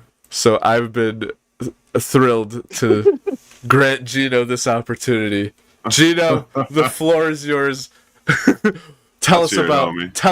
Ninja Sex Party, where they come from, who the heck they are. I actually just learned about Gamer Grumps because I'm not too familiar Game with Grumps. Game Grumps. Him and Ego Raptor, yeah. Yeah. Formerly John Tron, but we don't have to talk about that if we don't want to. John Tron was robbed. No. I'm with you, Paul. I'm with you. I'm just saying. He did nothing wrong. I agree. I agree. Shout out to the homie John Tron. Hope he and his wife are doing well. He It to that situation was of sort of sad because the reason John Tron left Game Grumps is because his fans were like, "What about your own content?" Or that was at least part of it. What about it? Honestly. They were upset that he wasn't posting more to his own channel, and he was spending more time with as a Game Grump than I see. on his own stuff. Oh, he was with the homie. He was with his best friend, Ego Raptor. Yeah. I mean, I'd be doing it too, honestly. But whatever. Anyways, sorry, didn't mean to interrupt you, Geno. All gravy. You're good. So Ninja Sex Party actually formed back in 2009-10. So Dan was it was just sort of a by chance meeting because Dan was looking for a musician, like someone to make a band with, and he reached out to someone who he did like different like comedy stuff with, or even just musical. They grew up in New Jersey together, right? They didn't grow up in New Jersey. Brian was actually in New York at the time doing his comedy troupe. Okay. And someone that Dan reached out to was a part of his comedy troupe also. And that's how they sort of linked up and formed this band, which originally started off as just making silly songs and videos. And then it turned into much more, because now they've teamed up with like a Tupperware Remix Party. And that's who they've been with since the third album, Cool Patrol, for their backup music. Right. Okay. Well, give us the rundown. Give us the rundown of who Ninja Sex Party is up till now. I mean, especially because on this album specifically, the Prophecy, the 2020 album, they have the 10th anniversary song. That's a reference. They have the Decision Part 2. I have to remember what hold on, I have to look up what NSFW means because it's not what you think it is. Not safe for work. It stands for something else. It's Ninja. Hold on. Meaning Ninja Sex Worker Party, maybe. No. Dang it. It's Ninja Sex for something, and I can't think of the W. For work. It could be Ninja Sex for the Win or Ninja Sex Force 1 with a W. But yeah, so it started off with NSFW, and that you could tell like based on just how the album flowed, they were just getting their feet wet. A lot of it was more, you can tell it's more like obscene humor, right?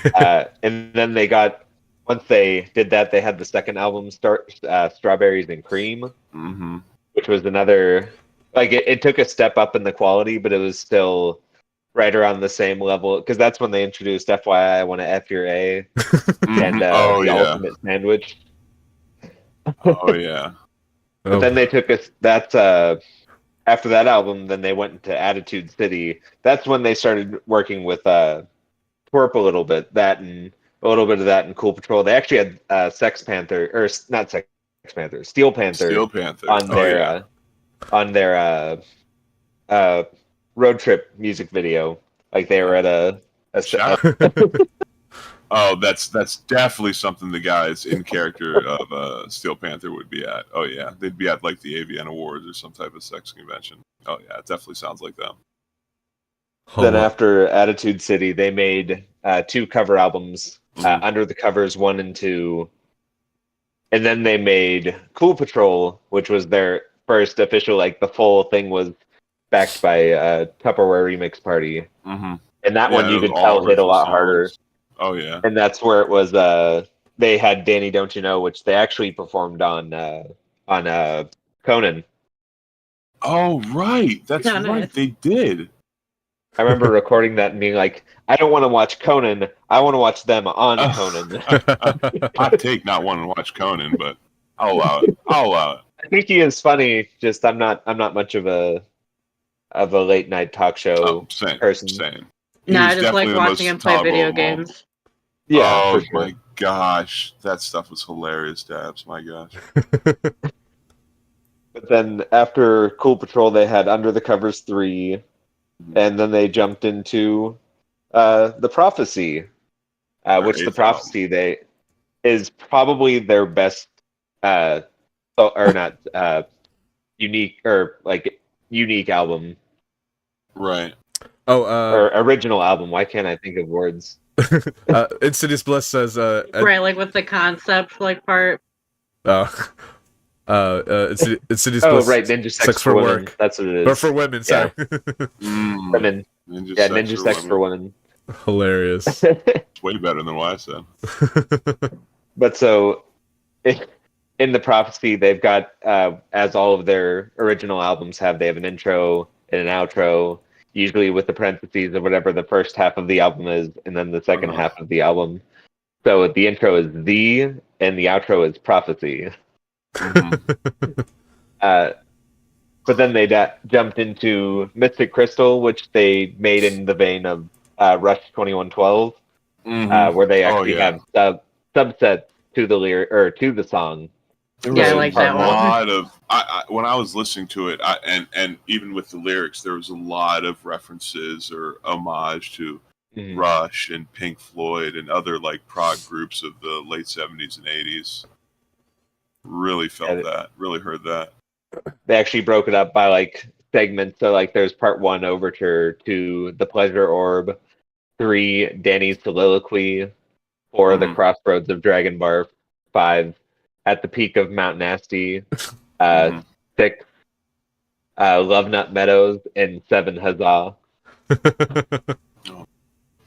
And the music video for the the music video is fantastic. Gosh, there are so many players in that music video. There's so many YouTube bigwigs. There's so many people in there. It's wild. All the stars are here, folks. Evil Wizard. Yeah. Yeah, they actually got that was for Cool Patrol. They got a lot of Markiplier and who used to be super best friends because they were his editors at the time.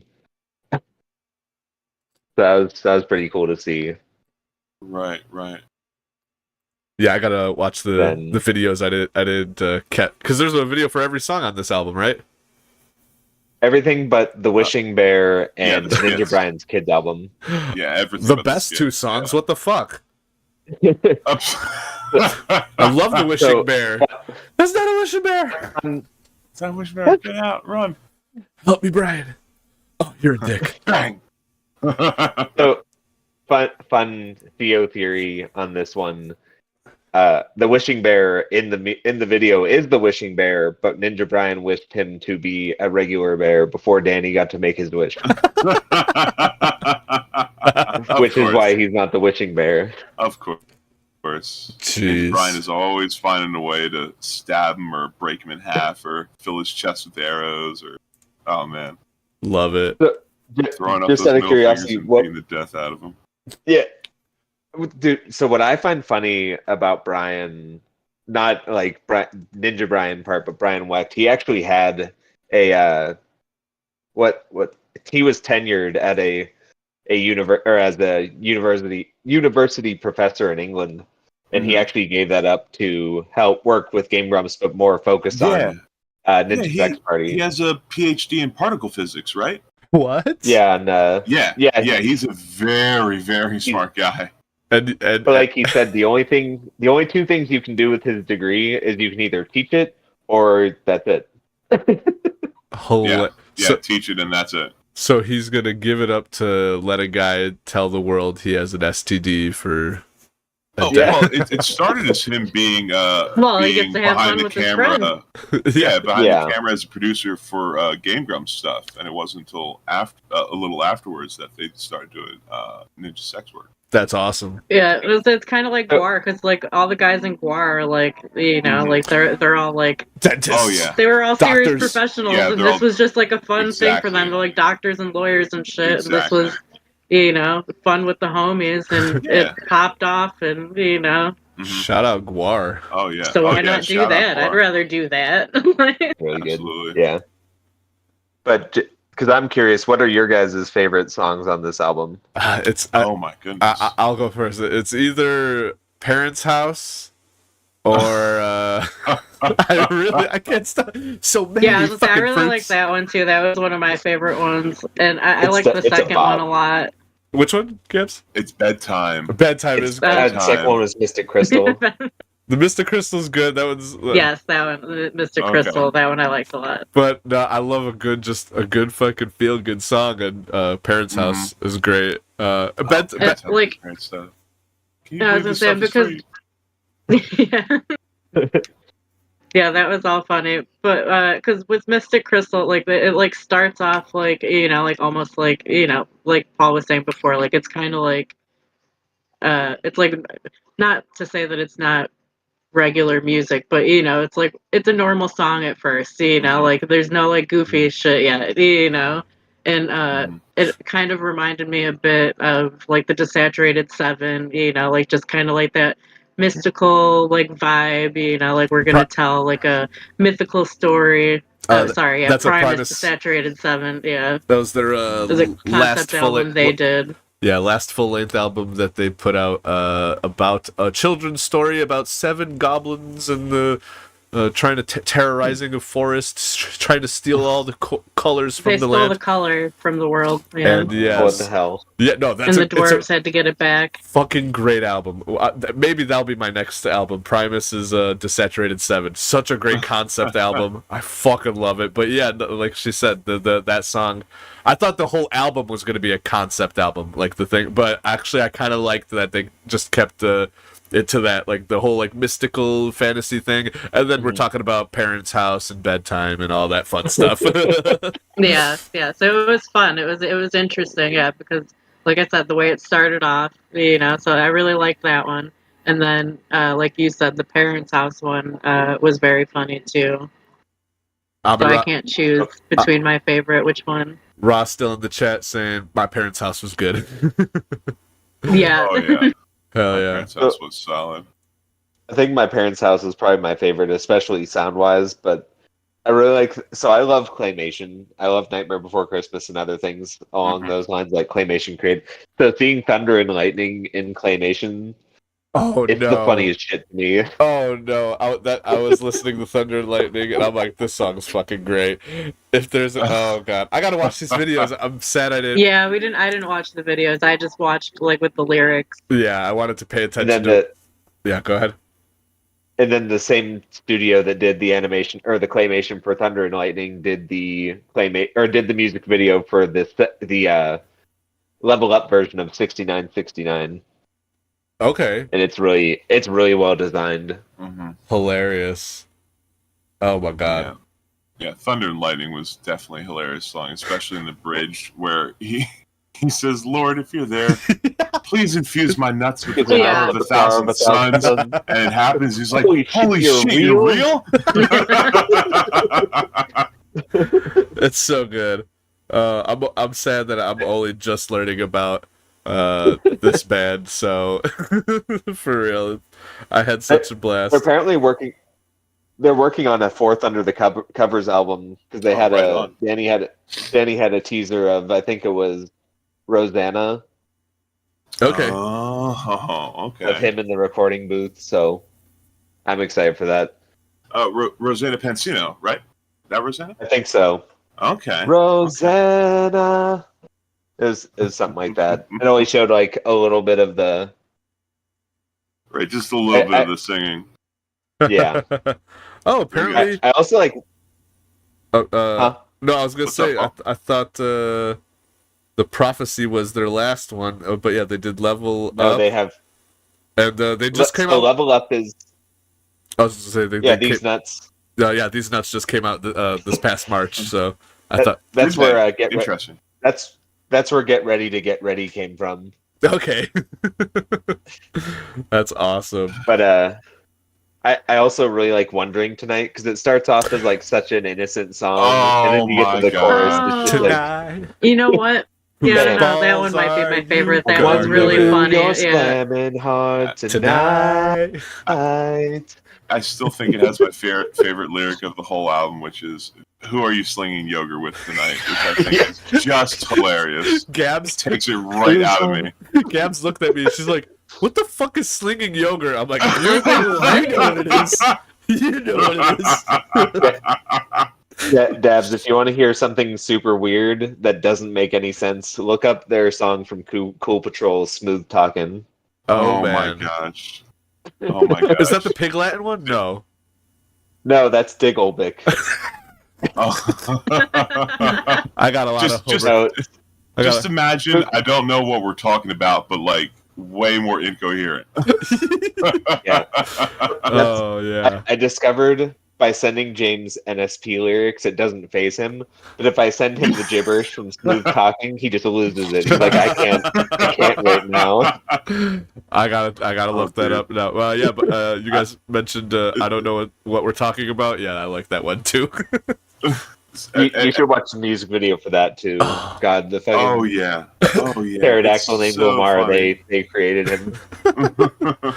I mean, I know Danny prefers Stegosauruses. I know that's his favorite. Yeah. But the pterodactyl named Lamar, he's gonna have to go back to night school after this. Does nobody care? Or some shit like this. Yeah. Does nobody care? Does nobody care? Oh my god. His wife treats him poorly. He yells at him every time he gets home.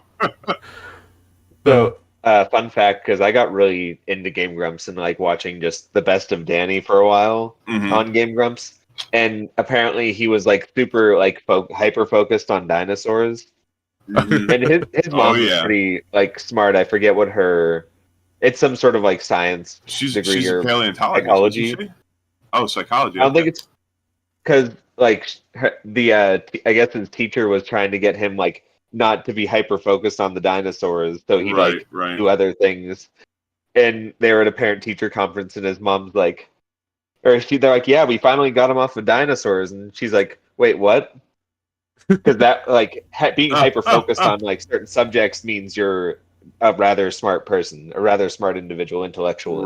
Right. And she's like, are you fucking kidding me?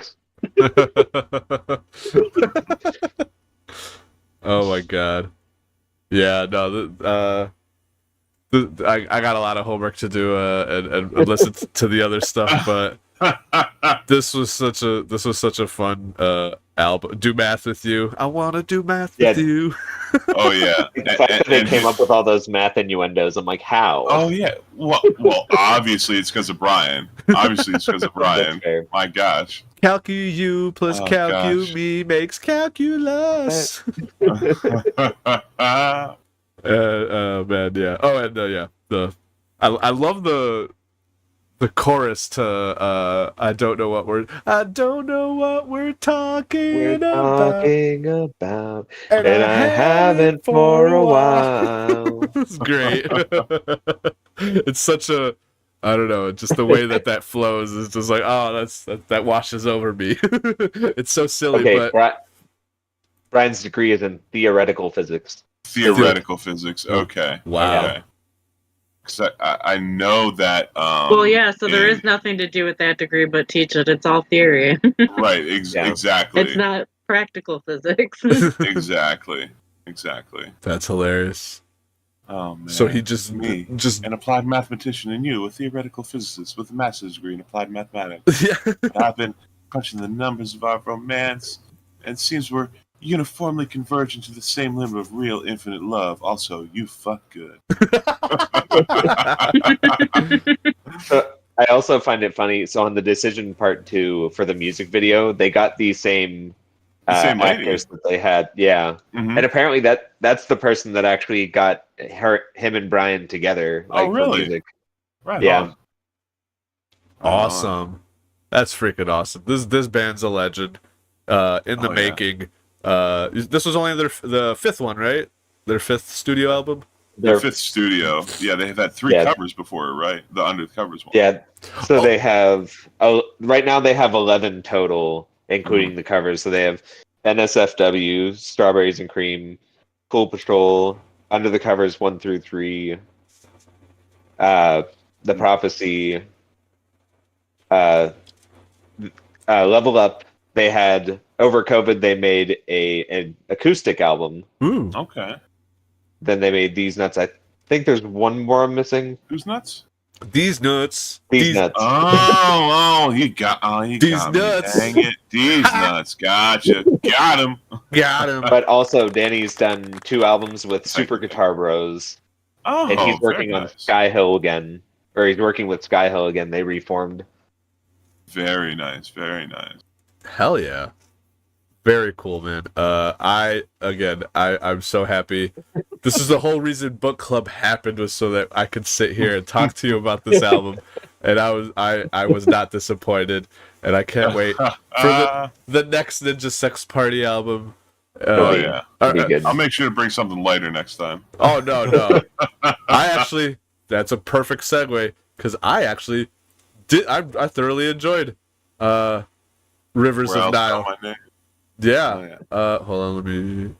But yeah, like I was saying, I the closest thing that my brain associated it with was Gojira, because like I don't listen to too much of the heavier stuff, but I did enjoy this. I had the lyrics up, because most of the time when I give a first listen, lyrics are like the last thing I pay. I think I'm like. I have face blindness and lyric blindness. Like I don't know what that person looks like, because I don't stare at people, and I don't know what the song's lyrics are about because I'm not paying attention to it. But this time, I did. I had the screen up with the lyrics and all that, and I'm like, these are some fucking metal lyrics right here, man. Right on. Right on. Well, I when you invited me on to the first episode of Book Club, I wanted to bring a metal album, but I wanted to do 2 things with it. One, I didn't want it to be something super harsh like Cannibal Corpse or Cattle Decapitation or like Archspire or something like that. I wanted to be a death metal that people could listen to well. The saxophone is in there, which I thought would be a nice break, a nice appreciation from all you guys. And I wanted to pick something that's popular, but might not necessarily be very well known outside of the metal community. So I chose Rivers of Nile. They're guys from the same area of Pennsylvania, that I have some family from. Right on. And this is the 3rd album in a tetralogy that they're doing that represents the seasons. This is specifically autumn or fall, whatever blows your skirt up. And it's about the main overarching story of the concept album and of the tetralogy as a whole is finding yourself within yourself and within those closest to you, and learning to rely on yourself and be better and more confident in yourself before you're able to branch out and assist other people. And that's just like that's the simplest that I can bring it down to. That's the most simple way that I can put it. Yeah. And Fall specifically is about the self. It's about the singular person. There's a number of songs about feeling empty. There's a number of songs about, even if you're in a place not necessarily feeling like it's your home, it's just kind of transient. And finally, ending in knowing that fall is over and bracing yourself for winter, which is coming. But if you can get through winter, which is the 4th album after this one, they have 5 thus far. The 4th album after this one, bracing yourself for that, and getting through the fall, getting through autumn, and finding yourself realizing that you don't necessarily have a home right now, but being confident and strong in yourself. Preparing yourself to withstand the cold of winter that's coming up before it finally ends and the spring comes. Oh yeah. Yeah, the lyrics were quite inspirational. I got that a lot. I was like, oh shit, there's a lot of themes similar to the Pussifer album. You know, like Pussifer was about like, hey, yeah, like the underwhelming. Don't make sure to fucking take care of yourself, know who you are, be confident in yourself. Yeah, just about being introspective, thinking about things, thinking things through, thinking about why you think a certain way about a thing, Yeah. So yeah, I did notice those themes, and I did not realize that it was part of a Tetralogy. That's a 4-part. So you have your obviously a single. You have a trilogy is 3, and it's not quadrilogy. It's tetralogy, like Tetris. 4 pieces make up various Tetris shapes. So tetralogy 4. There you go. Learned a new word today. Where's the applause sound? Somewhere here. There you go. Very good, Paul. Learned a new word today. Very good. It's Greek. It's Greek, people. I'm Polish. I too tarded it. No, you're Slavic, so you're a colored person. It's cool. Oh man. I feel oozy. Oh. See, I mean, we're all still feeling oozy. And I mean, we have to bring the mood up a little bit. But that's what this album is about, feeling oozy. That's if right. you really think That's right. about it. That's right. I mean, it's just to give some final thoughts on the overarching album before we get into everyone's opinions on it. This is an album that's very close to me. It was an album that was introduced to me by a friend of mine who, a number of years ago, was going through a very, very, very, very difficult and lonely time in his life. And towards the end of that period of time, found this album and listened to it front to back, who knows how many times. And it helped him pull himself out of where he was and to get to the point where he is today.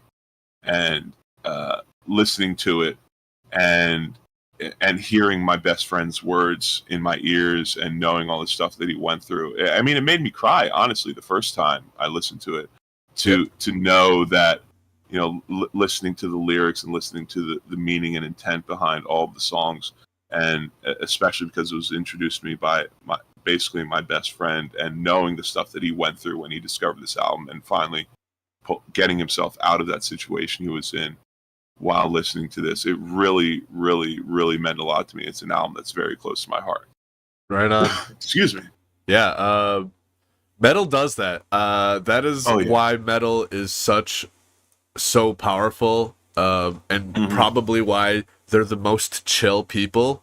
Is because they release, they get that release, and they get just like they learn so much about themselves and life and everything through these just aggressive, what may just sound like guttural whatever, but once you it's sometimes you need that kind of just aggressive-ness in your ear with a dude screaming at you. It's a primal thing. It's a primal release for people. That's why I like that kind of music, or like punk shows. That's why they have that, that like vibe there where, that's why people are moshing. That's why people are jumping around.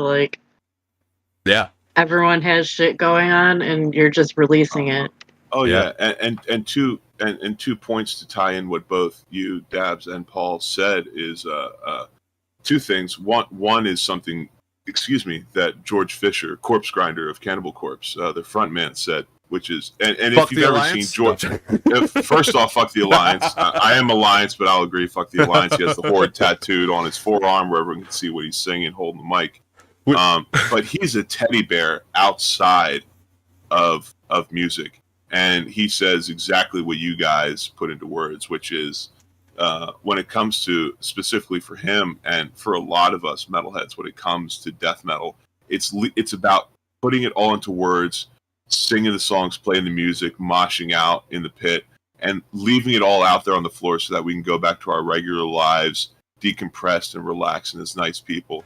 And the second thing I'll say is, metal has gotten a bad rap for a very long time. And there was a period of time in the late 2000s, early 2010s where it was really going downhill in popularity. But it's really, really, really come back up, especially with explosion of like progressive death metal and the type of the type of musicians that are coming up now, the type of musicians that are popular now, like Tosin Abasi or Jason Richardson, who are absolute machines on their instrument and No Theory front to back, and incredible playing. Metal, and at least the scenes that I've been around, they're always the nicest people. They are so kind. They are so welcoming. They might be tatted up, wearing a lot of piercings in band shirts that might scare you. But if you walk up to them and talk to them, they would love nothing more than to be your friend. And I feel the same way. I'd love nothing more than to be your friend. Love nothing more to talk to you. I don't care if on the drive to the metal show you were listening to Taylor Swift or the Black Keys, or you were listening to Killswitch Engage, or you're listening to Ninja Sex Party or Queens of the Stone Age or Pussfer. It doesn't matter. I want to know what music you were listening to. I want to talk to you about music. I want to be your friend and welcome you into this community. And I want you to go in there in that show. I want you to listen to the music. And I want you to have a great time. I want you to decompress. I want you to get all that anger, all that frustration, all that emotion out. And that way, when we part ways tonight, we can hug and fist bump and shake hands and go back to our lives and just enjoy ourselves and enjoy living a wonderful life. Yeah, very well put. It's almost like at one point you were saying like it's almost the way you explain it, like you go there, you leave it all, and when you leave you become another person. It's almost like being baptized, right. Absolutely. It's like a baptism every time. You go in feeling frustrated, you leave it all out on the floor, and you come out decompressed feeling way better. Yeah, it's like almost religious experience there. But no, and like you said, metalheads are therapy. Stress relief. It's just getting shit out. And especially if anybody's ever been to like communal therapy, where there's a whole bunch of people speaking in turn, and how frustrating that can be listening to other people's stuff. Especially because you're in therapy, you kind of want it to all be about you in some ways. So listening to other people's stuff is just crazy. But taking in other people's bullshit when you're trying to deal with your own. Exactly. But if you see somebody out there slam dancing, you know they got shit that's going on. You know that they're frustrated. You know that they're just cutting loose and letting it out. And that's why, as hard as it might seem and as dangerous as it might seem, it's a really safe space, literally, physically safe to be in. And every metal musician worth their salt, if a guy gets knocked down, if someone gets hit in an unfair way, if a chick gets knocked down, everybody's like, no, stop the music. See that person, pick that person up, protect that person, take care of that person. That person needs help. I don't know. Everybody does that. Who was it? Was it a Travis Scott, some rapper that got like a couple years ago got trampled? That somebody died in their concert. Metalheads all had the same reaction the next day. Like that shit wouldn't fucking happen at a metal concert. That shouldn't have happened. Yeah, that was a concert where there was supposed to be like the Scott Fest or whatever the heck it was called. There was only supposed to be like 80 to 100,000 people there, and they ended up pushing in like 130, 140,000. Yeah. And there weren't people that were trampled to death. It was because people were so tightly packed up to the front as people were coming in. They were dying because they couldn't breathe. Yeah. They were being pressed so close together they couldn't expand their lungs and breathe, so they were suffocating. Jeez. And that would never fly at a metal show. Absolutely not. No, whatever frontman it is, I don't care what band you name, every frontman would immediately say, stop the show, see that person, help that person. Yeah. Everybody around that person, pick that person up and help them. Get them to EMS. Crowd surf them to the front, get them to the security, take them over to the medical tent, take care of that person. Yeah, man. It's so. Yeah, they had Frog Brigade. That dude passed out, or like two people passed out, didn't they? Oh, right, yeah. But yeah, that was a Frog Brigade concert. Interesting. Les I didn't know it got that intense. Les Claypool's. It was a little hot in there. I think maybe that was. Okay. Yeah, it was just hot. It wasn't wild. It was probably hot, and they're bouncing too hard. I got you. I think it may have been. It was up in the front, so I think it was one of the where they let the disabled people kind of hang. Get to see the show. Yeah, in front of the guardrails, so they can be like unmolested. They're not going to get hit by anything or whatever. Yeah, but two people went down. The second guy was obviously just like drunk and like overheated. Yeah. Because he was like, they Oof. were like trying to get him out of there, but he didn't make it. Like he went down on his way out. Oh, he had to Uh, be carried out, yeah. basically. Oh fuck. Yeah. Goodness gracious. Did he live? Or did he pass? I'm sure he got out fine. It wasn't like a crazy packed concert or anything like that. Okay. So I would assume Yeah. Drunkenness, Yeah, not dehydration, too big of a and place, moshing. yeah. Yeah. Yeah. a bad I think he was mixture. just having too much fun. And that's, I've only that's heard Wall. one of the I'm sorry. reasons I say I'm sorry for cutting you off, Gino. Please continue. I just want to say a real quick thing. It's one reason why drink water. Drink Yes. water. Don't get into a pit and drink beer. Drink water. Water. Please stay hydrated. Yeah. Drink water. And as I always say, show out for the homies. Look out for the homies. Take care of the homies. Boys, girls, men, women, it doesn't matter. There's young and old there. There's small and large there. There's strong and disabled there. Look out for everybody there, no matter what. Doesn't matter what concert you're in. Doesn't matter what the situation is. Always look out for the people around you because you're there to experience something together. Gino, please continue. Please continue. So I'm not gonna lie, I haven't been to a lot of concerts, Mm-hmm. but the only thing I've heard from mosh pits at metal concerts is the Wall of Death. Oh yeah. Oh yeah. Oh yeah. Where they split it all up, get a nice separation between them. They just charge Ram at each other. Oh yeah. I've been in a few wall of deaths Yeah. myself. Mm-hmm. I'm somewhat of a wall of death expert myself. Get Oh, interesting. the meme of Oh, I know what you're saying. I got you. Where's extra zero?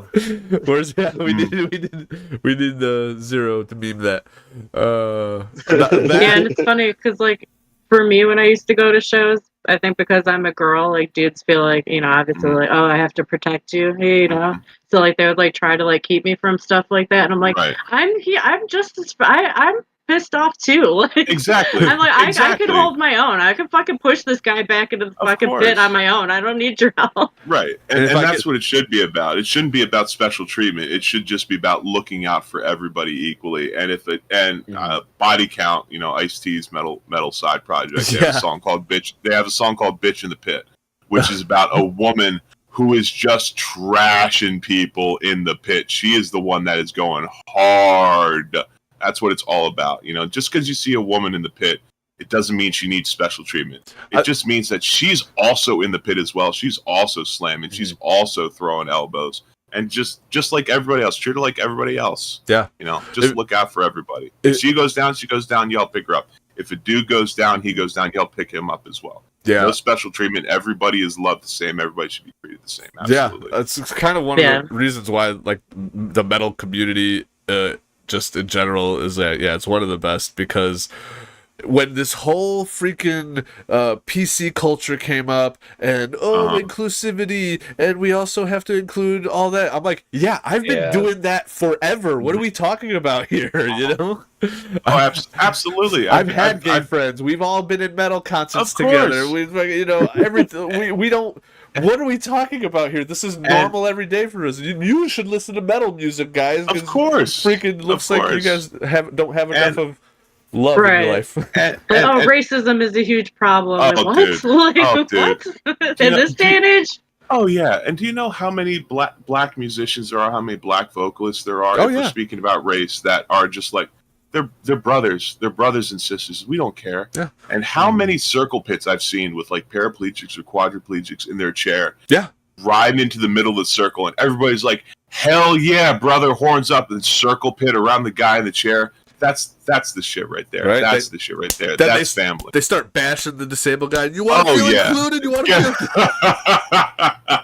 That does not Absolutely. happen. That does not happen. No. But But yeah, we show out for the homies. Absolutely. for sure, man. Absolutely. I absolutely love the metal community, and yeah, this album is freaking dope. I can't wait to listen to more by this by them. You said they got 5 albums currently? They have 5 albums now. They finished the tetralogy, so Winter was their final of the tetralogy. They just came out. They came out with the 5th one a couple years ago. Right on. And ever since this 3rd one, Where Owls Know My Name, where they introduced the saxophone, and they've had those sax solos and interludes in basically every song. Every album since then, they've introduced a new classical jazz instrument that's a part of the songs, and it's really, really good stuff. I do like that addition. The I Yeah, love the I like saxophone. that. Yeah. the sax that just comes out of nowhere. It's fucking. Oh, yeah. You know, it just goes fucking from Oh, metal and to a it sax solo. fits. It's so And it fits. Yeah. It so It does fits. so well. Yeah, no, it's great. And then organ solo somewhere in there, I think. There's Yeah. some organ in there also. Yeah. Very Yeah. cool. I dug it. I like the experimentalness. You know, you got to add a little something different to differentiate you from the rest of the. But no, cool, Absolutely. really good riffs. You know, as a guitarist, you know, I dug.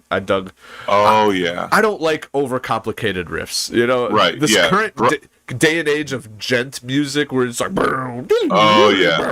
like, Yeah. fuck off. Give me just one Yeah, I hear fucking ya. chord and just fucking, you know, I'm happy with that.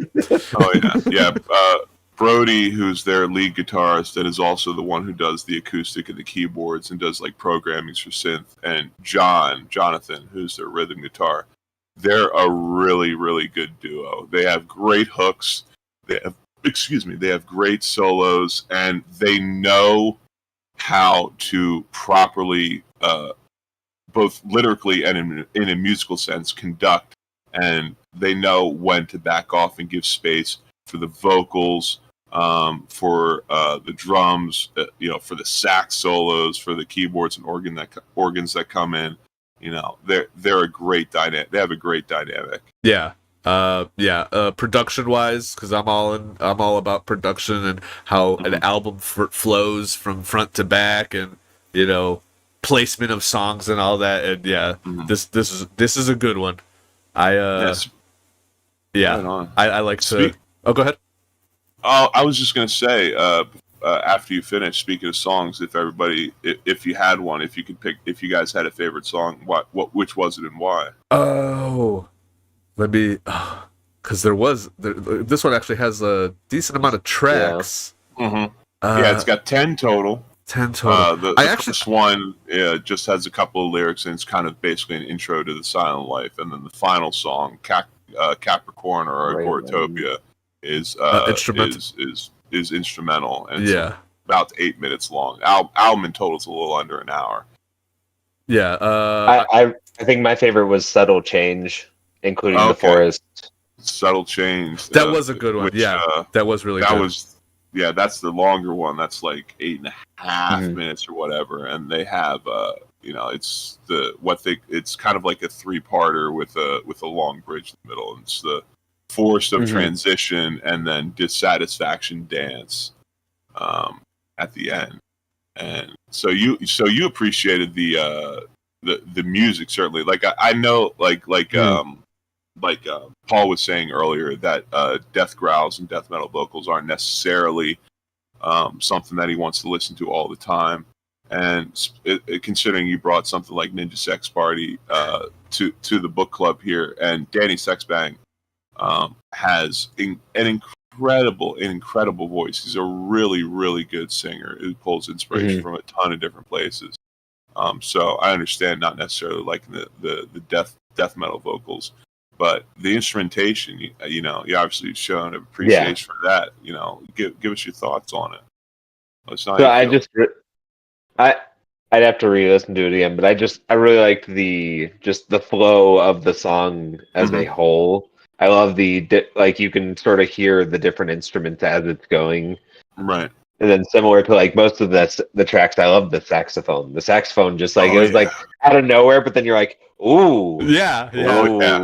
It makes you feel oozy when it comes in, man. Very oozy. Right on, Gino. Right on. I like that a lot too. I'm a big fan of like jazz and like just brass instruments in general and stuff. So anytime those get thrown in the mix, fun time. Right on, Daz. Yep. What about you, Paul? You got a favorite, you think? If you could pick one, the not the first song, but the first song that comes in after the intro, the Silent Life. Okay, the Silent Life. Usually not that I'm. The first song in the album usually is like kind of the how do I say? it's what either sells you or rejects you on the rest of the album. Yes. So it's exactly. So when I heard it, it sold me, and I'm like, oh, okay, I like it. And Right on. so I just remember, just like, okay, it like no expectation, and then expectation, or just it going into, oh, I'm liking this. And so, right on. So yeah, I did like that one. Honestly, the whole thing I really liked the whole album. I couldn't remember certain riffs were in certain songs, but I'm not remembering exactly where they were. But like, honestly, the whole thing, it starts off great, and then the first song, and then I think the second or third one, where it just goes into like crazy double kick. Yeah. And I'm like, okay, let's go, let's keep going. Yeah. And so I really enjoyed the whole flow of it. So I couldn't really pinpoint like a favorite song.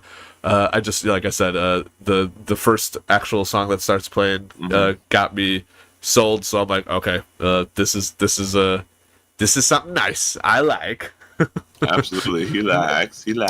Yeah, and if I had to pick a favorite song, it's easily their most popular off of the album, and easily their most popular song, period. But the third song, after the intro and after A Silent Life, A Home. Okay, yeah. It's all about again, coming to learning to realize that you're not king shit. You are your person. You are who you are. You need to be introspective. You need to realize that this place that you've been in is transient. You need to realize that you need to look inward.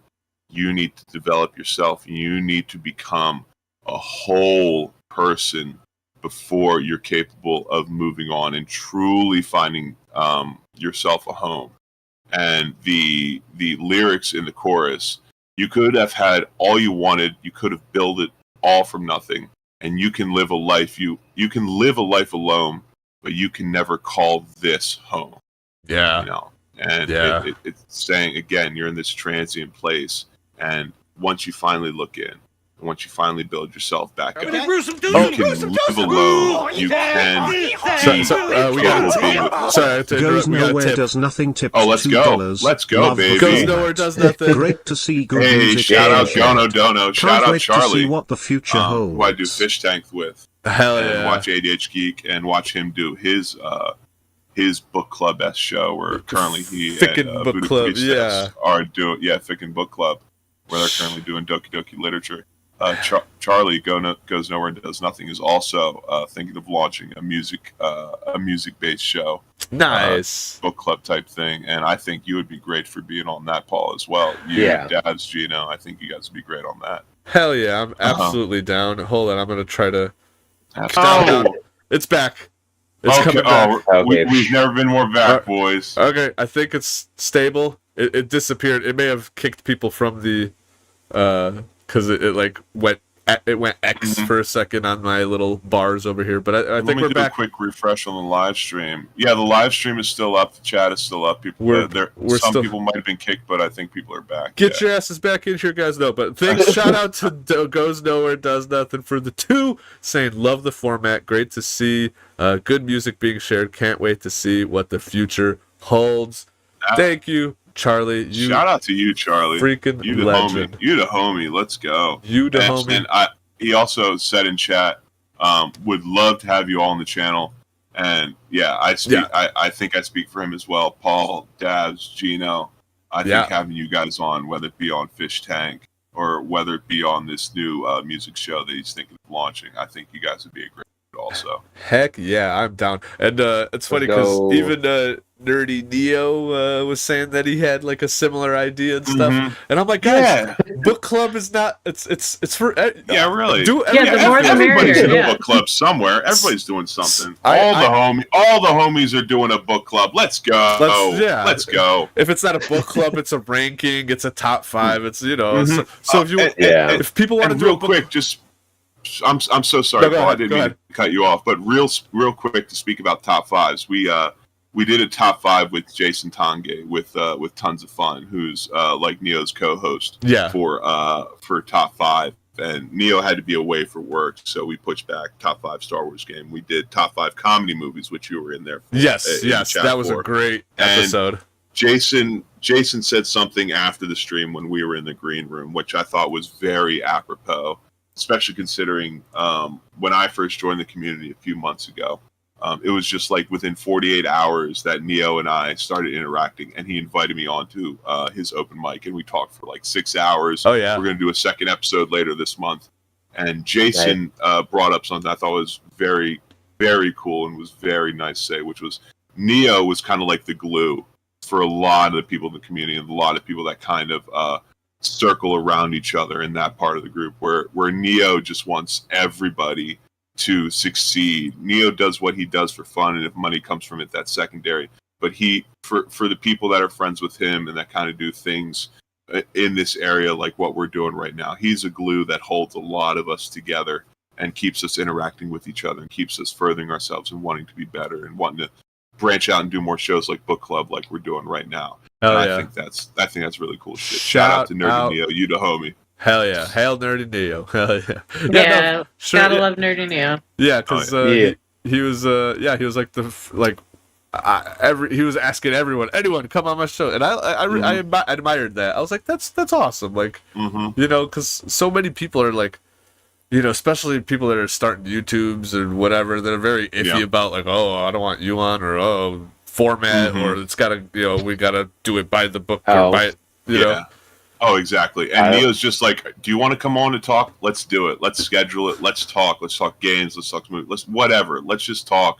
Let's have fun. Let's branch out. You know, let's introduce you to new people. Let's even get on their shows. Let's see what's going on. Hell yeah. Yeah, you know? he's just genuinely such a nice guy. Oh, absolutely, absolutely. And honestly, it was my first time that I was ever on any type of live stream or podcast, even given all the time that I spent on the internet in my life. And from that, I just fractaled out into so many communities and became friends with so many people, including you guys, Paul, Dabs, Geno, you know, being part of the Hadoken server, all that stuff.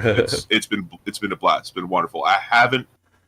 There's been a couple of people that I haven't really gotten on with, but as far as this community is considered, everybody I've interacted with, every show I've been on, every server I've been a part of, I've met people who I now consider friends and who I would love to continue being friends with in the future and grow relationships with. I love it. Absolutely. So yeah, quick shout out to all the homies before we get back to music. Gino, for the homies. That's right. Were you going to say something, Gino? Because I thought you were going to try to chime in there. So that first Nerdy Neo thing actually was when him, DJ Axis, and I were sitting down talking about Mega Man. It was really fun. That's right. I watched you guys busted his live streaming nut. It was DJ and Nerdy just talking Mega Man. Popped his live stream cherry. Yeah. Is that what you're trying to say, Paul? No. Yeah. I chose my words deliberately. He meant the live stream nut. Yeah. Yeah. And Neo, to use what you said, Gino, busted my live stream cherry. I was his fourth person that had never been on a live stream. Right on. He broke my live stream cherry, and it's just been a ride ever since. I've loved it. Yeah, and like you said, it was really sweet. He invited me on one time too, and I was like, I'm nobody. Like I don't talk, I don't have a channel, I don't do anything. Yeah, no. I play games with Paul sometimes because I live here. Like. Hell yeah, and I just pay rent. It's fine. Well, I'm just like, you're always, you know, you stream playing video games. I want to play video games with you too. Oh yeah, love playing video games with the homie. Oh yeah. If the only way to play games with them is streaming, then you know, fine, I'll do what I gotta do. That's not the only way. That's not the only way you get to play games with me. Paul, put a ring on that. Put a ring on it. Let's go. Hot dog. Wieners. Wienery. Mamma mia. Mamma mia. Goes Nowhere Does Nothing says, this community has helped me break out of my shell. Y'all rock. Goes Nowhere Does Nothing. You rock. Good job. Absolutely. Go no dono. You rock. Horns up and rock on, brother. Hell yes. So anything else to say about this album before we cut out here? I've pretty much said my piece. If anybody else has a song or a theme that they want to mention, I'd love to hear what you guys think. I like. No, I was just gonna say. Oh, sorry. Go ahead. I'm just gonna say that the album artwork's pretty cool. That's all. Mhm. Yeah, the Yeah, album definitely. That's sick. makes you think of like a magic card. Yes. Oh yeah, You ain't lying. it is like that. That was done by that was by a guy named Dan Seagrave. He did the art for the previous 2 albums. He's a British artist who's been doing record covers for death metal bands, beginning and especially in the early '90s. And he's known for doing highly detailed work. And he transferred over to Toronto, Canada, and he's a self-taught painter, which is insane. Ooh. And he also more professionally nowadays, he does large mural work. Yes, for various companies that'll hire him on and have him paint murals for either outside of buildings or inside buildings and office spaces, things like that. So he doesn't just do he does extremely detailed work, but he doesn't just do things like this. He also does things basically any style that somebody would request of him. Nice. Hell yeah. Yeah, I agree, Gino. It'd be very at home in a black and green deck. The green deck. Yeah, that's from the green deck. Oh yeah, this is definitely a swamps and forests theme. Absolutely. Freaking Yeah, awesome. and then also too, kind of like you said at the beginning, Jake, like it's a good album. Like if you're trying to get a friend that's not necessarily like super into that like style of metal, like to get them to listen to it, because like the singing, you can actually understand what he's saying. You know, like it's not, it's a good gateway.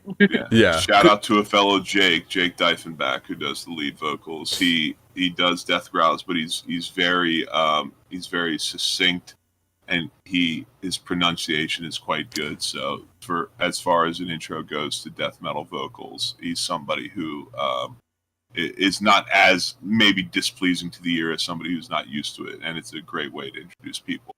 Yeah, I liked it a lot. For sure. Right on, Dabs. Right on. I appreciate it, because death metal vocals can be hit or miss. You could either sound like I can't understand you a bit, but this guy enunciated his words really good. Yeah, and right. I would never introduce somebody with like a Dying Fetus album where you basically it just sounds like row. I mean, there's lyrics, but it doesn't matter if you're listening to the album or you're listening to it live. You can't understand what they're saying, and they'll say so. I'm sorry, Dabs. I didn't mean to cut you off. No, I was just saying, like, that's fine too. Like, both are good. Like, like both styles are good. But yeah, to get somebody into it, like, it's a better idea to go with something that's more, not softer. Coherent. That's not the right word. But exactly. Understandable. People to be able to understandable. Along. Yeah. It helps bring a better appreciation of the lyricism and the wordsmithing that goes into death metal. Because again, going back to like Dying Fetus, for instance, their lyrics aren't super complicated, but you can't really understand what they're saying unless you have the lyrics in front of you. So to bring them something where like Jake is singing on it, where you can actually, if you pay attention at least, you can hear what's being sung about. It helps the music speak to you better, and helps you get a better understanding of it, and again get more enjoyment, more fulfillment out of listening. For sure, and which is a good idea with like deep subject matter too. Like if you're trying to actually say something, then you want people to understand what you're saying.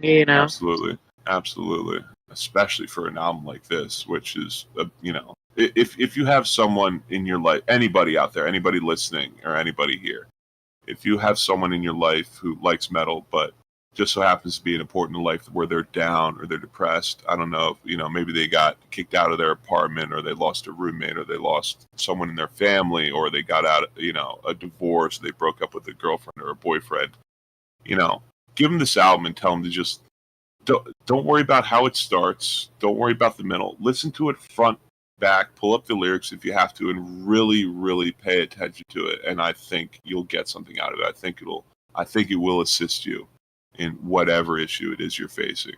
And at the very least, it'll help be an intro to other more deep subject matter in metal albums, and you can branch off from there and find more stuff that you really enjoy. And hopefully that also helps you in the spot that you're in. Heck yeah. For And sure. I was saying, and I also just appreciated the references to owls because I love owls. Absolutely. Oh, dude, owls are some of the best birds ever. They're easily the best birds in my opinion. They're so cool. They're just catbirds. They're flying cats. Yeah, Oh, yeah. I love them. Cat birds. I mean, they even have little owl fur balls. I mean, they're basically like hard Yeah. shells, but yeah. Oh yeah, owls are sick. Freaking awesome. Well, dude, Hell yeah. that freaking dope selection for a first Right on. first nut. Hey, man. I'm glad you guys were here to help me bust that nut. Hell yeah, homie. Let's go. Rim shot. Game over, yeah. I feel oozy. Boy, don't we all? Don't we all? And with that, let's go back around and well, real quick, shout out to Ahmenra who was here earlier. Yeah, shout out to the Hope you're homie feeling better, Rob. bud. Ooh, Yeah, absolutely. heck Hope that yeah. headache goes away. And I can't wait, Moo, and can't wait to have you back on and have you choose an album or a movie or whatever you want to come on and choose. I'd love to have you back on, and you guys too. Love to have you guys back on. Love to be back on, Paul. I'm Yeah, still it'd be fun. I'm still trying to figure out how I'm gonna do this, how often I'm gonna do it. It might be I'd love to do it weekly, but I'd have to Well, I'm never coming back. What?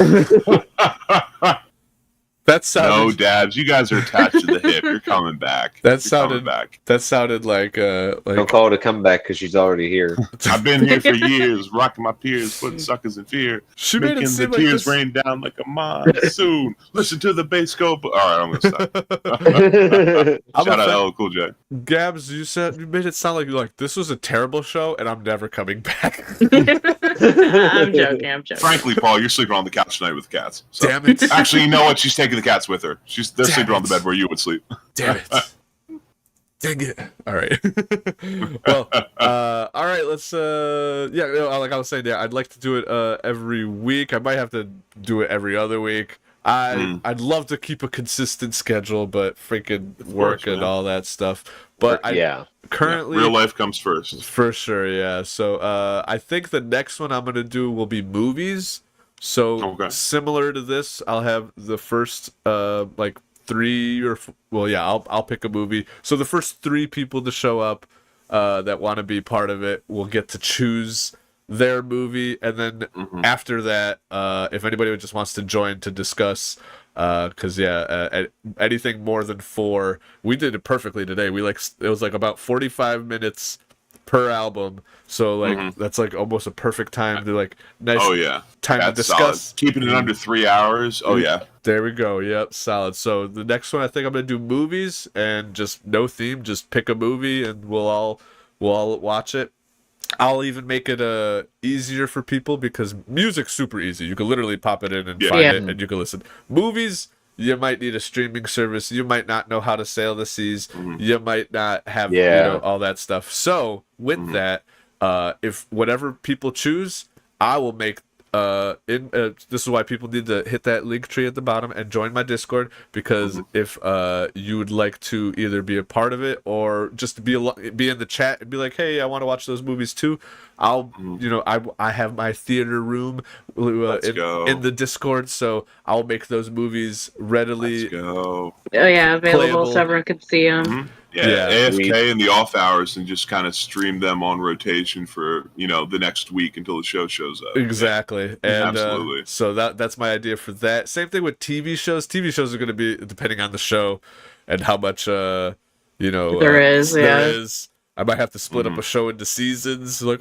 today we'll talk about Sunny season 1 through 6 because it might take a long time for and same thing with books. I think I haven't decided whether I want to do like books by chapter. Books like at least a month if we're going to do the whole book. Yeah. So if it's either going to be a whole book and like a month time, or we do it like 2 weeks chapters a week. Yeah, Right. but Yeah. I think I might just do the just try to get everyone to get the whole book and make that somehow readily available too. Yeah, say a Google Doc or an MP4. Or Yeah, or share Kindle most version, something like that. there you go. Yeah. Most things are Yeah, on Dab's YouTube. Books on tape and books on YouTube, or I don't know, we'll figure it out. I'll make yeah. sure For sure. Yeah. Oh yeah, everybody gets the There's content. plenty of time. Yeah, But absolutely. yeah, because also like in the future, it would be nice, like like to hear what people in the chat like have to say too, like if they, like what they think about the movies of Yeah. that you're discussing that week, or yeah, for the sure. music and such too. Yep. Right on. Which, if anybody in the chat has anything to say about the 4 albums we discussed today, feel free to pop anything in if you said. Do you enjoy any of those genres of music, any of those bands? Or if you're just Have like, you hey, seen them? now I'm gonna go check it out. Yeah. Oh yeah. What Dab said. Especially if you've seen any of them live, let us know how it went. Let us know if they're like Chino Moreno, or let us know if they're like Maynard James Keenan. Yeah. Dude, yeah, so that it was such a good concert. Yeah. And Right we on. really lucked out too. Like we ended up getting great seats and Oh hell yeah. like being like in the front like row of where we were, so there wasn't like people blocking our view at all. Yeah, Oh, right on. we And had the Lincoln seats. We were like up in the balcony, but off to the side. Yeah. So we had a perfect view of like everything. right above, like kind of right above the stage, but not like behind it. Like Right, still kind right. of in front of it, but off to the side. Yeah, And also it was like right where like when Maynard and them weren't playing, like they were going up there and making drinks and chilling. So it was like like right the couch. Yeah, I was like right on that side. yeah. Right on. Yeah, Right it was. We really lucked out, and huge shout out to the community. You guys know who you are. Shout out to Insidious Bliss. Insidious, yes, Oh thank yeah. you. Shout out to the homie. Kay helped out. Hey. Gino, shout out Melee K. Gino, you helped out. Ra, you helped out. You guys made it possible for us to go to that concert, and I am forever grateful because my inner Made Paul's child. dreams come true. You did make my dream because that like. You made the man cry, for crying out loud. Yeah. Literally, I Brought literally. tears to his eyes. Moved him to tears. Yeah.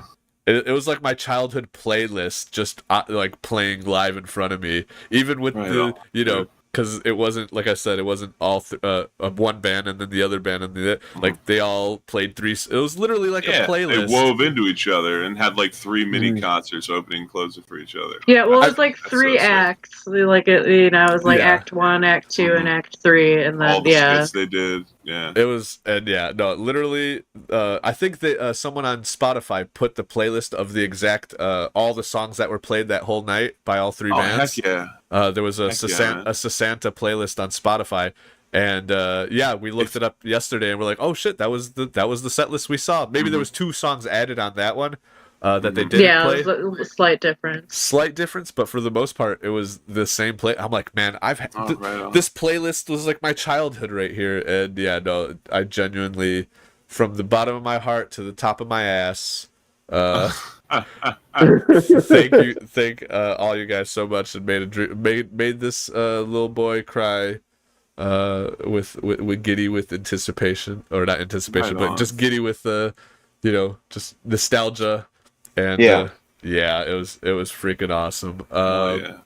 Hell Goes yeah, nowhere Paul. does nothing. Hell Says yeah. he's been a fan of NSP for years and gonna check out the other 3. Hell Let's yeah. go. Awesome. Let's Nice. go. Yeah, and Static 20 just popped in calling me gay. Static 2020. Guess what? You're late and gay, Static, so. You're late, and you listen to AFI, so suck. I was just gonna say, I was gonna be Ooh. like, I like AFI. I like. Gino, get out!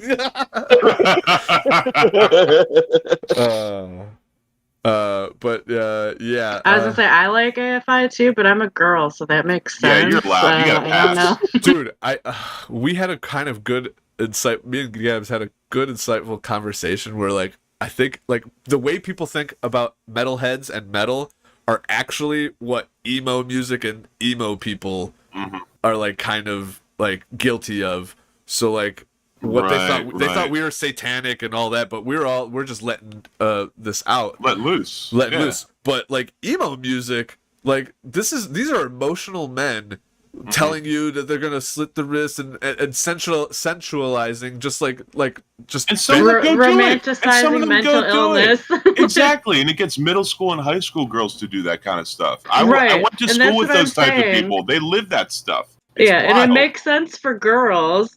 because girls are Right. emotional, but dudes are not supposed to be feminine, emotional little Exactly, little Marcus bitches. Aurelius, preach. Let that man cook. So, yeah, no, it's so funny. Static 2020 saying AFI was actually a satanic band back in the day. Doesn't Yes, mean yes, they were.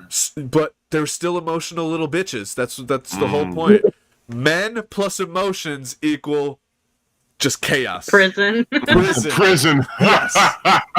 Equal prison. Gabs was telling me, Yeah. she's like, Prison is full of overly emotional men that couldn't handle their emotions and then got course. themselves in a sticky situation. and Gabs was telling me earlier today, she's like, some of the most like violent dudes that she like her friends that were dating emo boys, those were like some of the most like they were like physically Yeah, so abusive. they're always the dude. craziest dudes that I knew. Yeah. Oh my gosh, emo dudes are again something I've experienced with because I grew up and went to school with them. Emo dudes are some of the fucking worst people Mentally to be in a relationship manipulative, with. yeah. Oh yeah. Oh Okay. yeah. Okay, Static. Okay, see this. Then he's okay. He says, "Go listen to Black Sails in the Sunset. It was real punk rock, not emo. Punk rock's cool. And Emo's I get you bullshit." there. Yeah. Yeah, punk is cool. So at some point they sold their souls, became emotional, and Oh, you're right. Be cunt.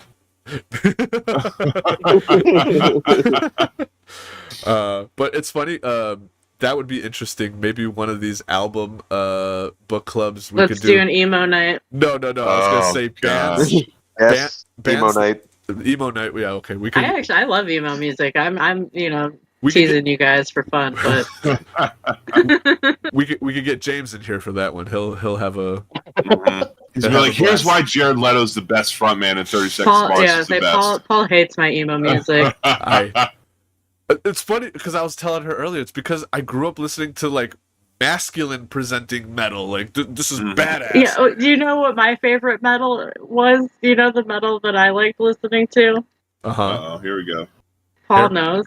Hair metal. Him. I was saying him. Him. Oh my gosh. Bam Shout out Margera's to the brother. Finns, I guess. Yeah. Love metal. Yeah. Yeah, and of course Bam Margera's brother being in his other brother CKY. being in CKY. That's Yeah, a good CKY was awesome too. Dude, I used to I used to impress people in my guitar class by playing the legendary 96 White Bitter Beans. Yeah, absolutely. It was supposed to be a beginner guitar class, and I was like, I lied. I don't know theory, so I started from the beginning, but here's what I got. I know this is a classical guitar, but I have a pick in my hand. Sir, you trimmed your nails before you came to class. What are you doing with that guitar? Dude, for real, dude, my classical guitar teacher had crazy like nails. Oh yeah, dude. They have to. That's how they. That's how they do all that economy picking and alternate picking. They have to. Yeah. Classical is some shit. It's funny because when my friend was trying to teach me to play guitar, she's like, "Oh, like it's gonna be good if you have long, strong nails." I was like, "No." Hey, shout out to people like Nita Strauss or Lizzie Hale, who are absolutely chicks who just rip on guitar. Shout out to them. Yeah, I couldn't do it. Guitar wasn't for me. I played the trumpet. Well, that's why you blow so good. Anyways, Static 2020 says Trumpet's pretty fun, being honest. Static says, yeah, this AFI sold out when that Miss Murder shit came out. Yeah, that I hated Oh that. Yeah, gosh, see, Miss okay, Murder I was agree. And played that's- to death. And that's where I think they went, like, where they became more like emo, or like we're in that like genre, or that that Yeah. realm. I didn't hear Miss Murder until Guitar Hero, or any AFI until Guitar And Hero. it got So played to death after that. Oh yeah.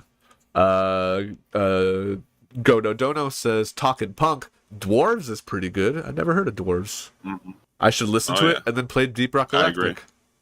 Oh, you should listen to it while playing Deep Rock That's Galactic. what- If you're that's- not going to stream it. That's Yeah. what. Oh yeah. I'll make it a Rumble exclusive. Oh hell yeah! Let's go.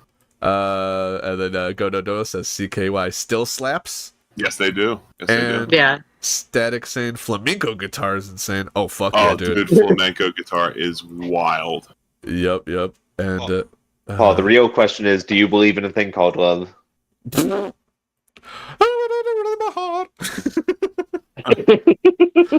Or you can do the Queen version. Crazy little thing called love. There you That was good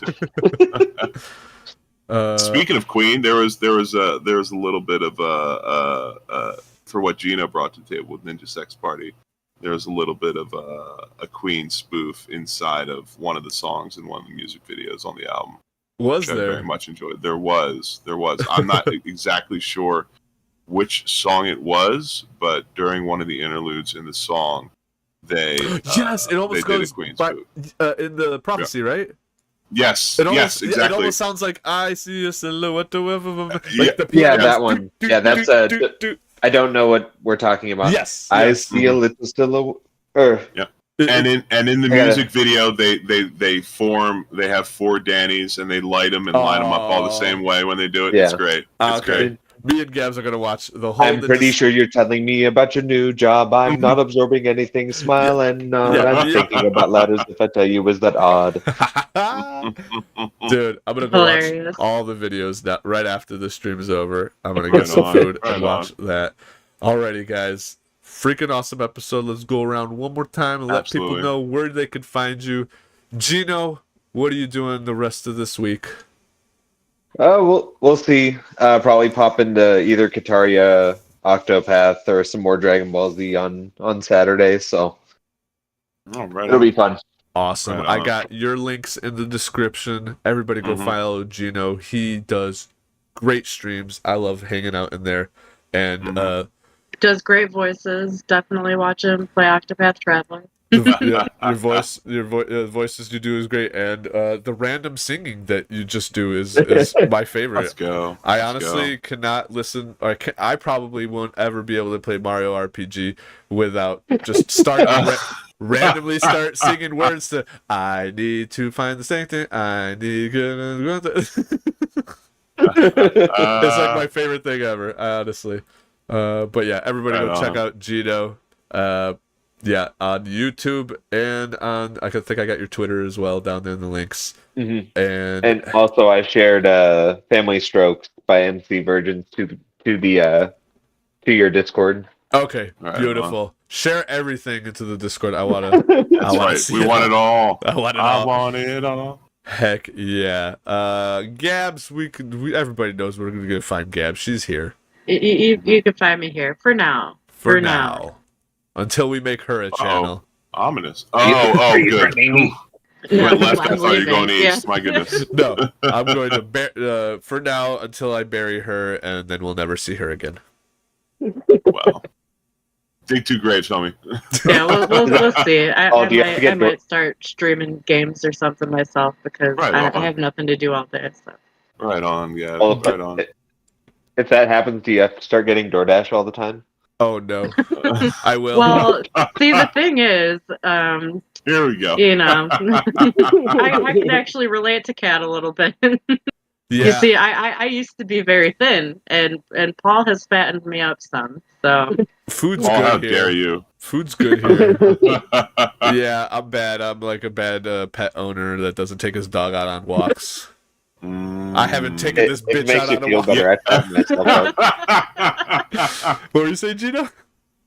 If it makes you feel better, I've just fattened myself up. I have no one else to blame. Well, to make everyone feel worse, I've been losing weight, so I'm down to 205, and I weighed 387 back in last August. So, Awesome. and I'm Dude. still Congratulations. losing weight. Congrats. Let's go, baby! Thank you so very much, guys. I appreciate it. Thank you Yeah. for the round of applause. That's I I like pizza too much. I love pizza too. Pizza is yeah, good. Oh my that's Book Paul's club problem. pizza. Book club pizza stream. We just talk about Book pizza. Club pizza stream.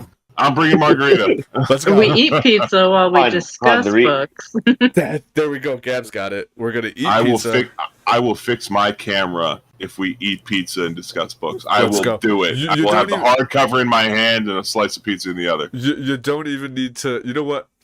I'll figure out things. If people don't have a webcam, I'll be like, all right, just put a take a video of you eating pizza, and then every once in a while, I'll just like I'll loop it.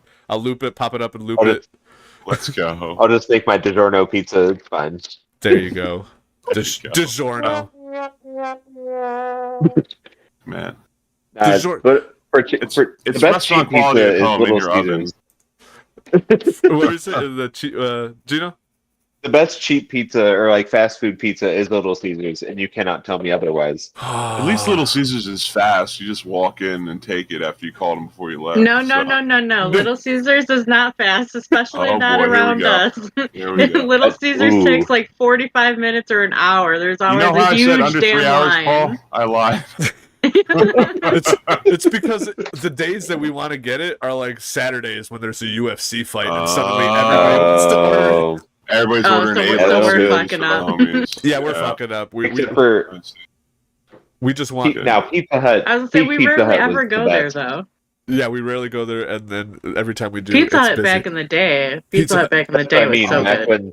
When you back can when their sit down. pan crust was actually pan. Yes. Yeah. Delicious. Oh yeah, Oh. oh yeah! Shout out to Jack And the Sovic buffet. for wanting to bring back Pizza Hut nationalism. I'm for it. Let's go. Bring back 90s Pizza Hut. Oh god, freaking! There's one place around here that kind of tastes like old Pizza Hut to me. It's a place Ooh. called Jets Pizza. That's the place you suggested the other Ooh. night. If I ever came out there, you'd show me. Yeah, Oh yeah, I go. love Jets. Gotta Jets. get the Detroit style though. yeah. They do it. It's a Detroit style pizza here in Chicago, but it's freaking amazing, and it tastes. I swear, man. To me, it tastes like old Pizza Hut. I don't know what it is, but I need people to try it and be like, "This tastes like old Pizza Hut, doesn't it?" Confirm, because I'm not. The Yeah, only I, person. I don't agree with him on, Oh. on that one. But She I doesn't. see. So yeah, my taste buds could be fucking with me. yeah, because Paul can't smell, so I don't think he can That's really right. taste. That's right. I got That smell is a big part of tasting. I got that And Polish also, dish. like, yeah, and I was gonna say, and you like grew up on your mom's food, so like, you don't really know much about flavor. That's true. Shots fired at Paul's mom. It's not even shots fired. I'll shoot. I'm standing right next to her, shooting. Oh damn! Firing the shots. I'm like, I go right to my Well, mom's face and yeah, I tell was her. gonna say his mom will probably admit it. Like, she admitted that like she didn't like cooking. She just cooked to keep her kids alive. She didn't want to do it. Like, She's like, Yeah, yeah, that's I fair. just put it there together. was no love in it. She hated desperation. it. It was just desperation in that food. That's all I tasted. I need to make something so you guys eat. And yeah, but Yeah, that's why she loves whenever I cook anything. She's always like, "Oh, what's in this?" I'm like, "Seasoning." Spices. Love seasoning. Oh. Yeah. Oh, I have a weird Spices. question. That's Chicago based. Okay, what's up, Gino? Would I potentially get kicked out of a hot dog place if I got a hot dog with ketchup and mustard on it? Get No, out. No, No, that's how I eat it. I have hot As long dogs- as mustard goes first. You gotta say mustard. You know how I have my hot dog? Plain with only ketchup on it. Come at me, Chicago. Whoa! I live here. Shots fired at Chi-Town. Let's go. I live here, and I went to the USO there at the airport, and I put ketchup on the hot dog, and she's like, "Who would do such a thing in Chicago?" Someone who's transient. Everyone, boo this man. you know what? Boo this man. Boo. You know what I would say? Say the same motherfuckers that think Chicagoans eat deep dish. That's how you answer that God. question. Yeah, exactly. Because we don't Yeah. eat deep That's dish here. another myth. Hollywood is lied Chicago to me. myth.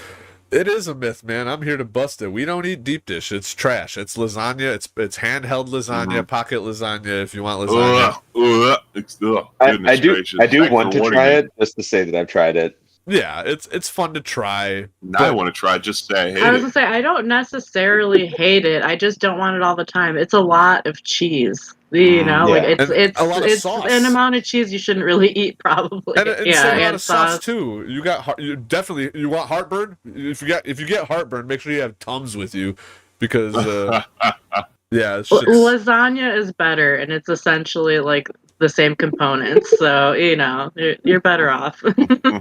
And you can use a fork and not look like an idiot doing it. hell yeah. Static That's saying fair. pizza. Static saying pizza will be the death of me. What a way to go, though. Everybody's loving the pizza idea for next Yeah. book club pizza party edition. We'll do movies. It's like it's like Book It, but with CDs.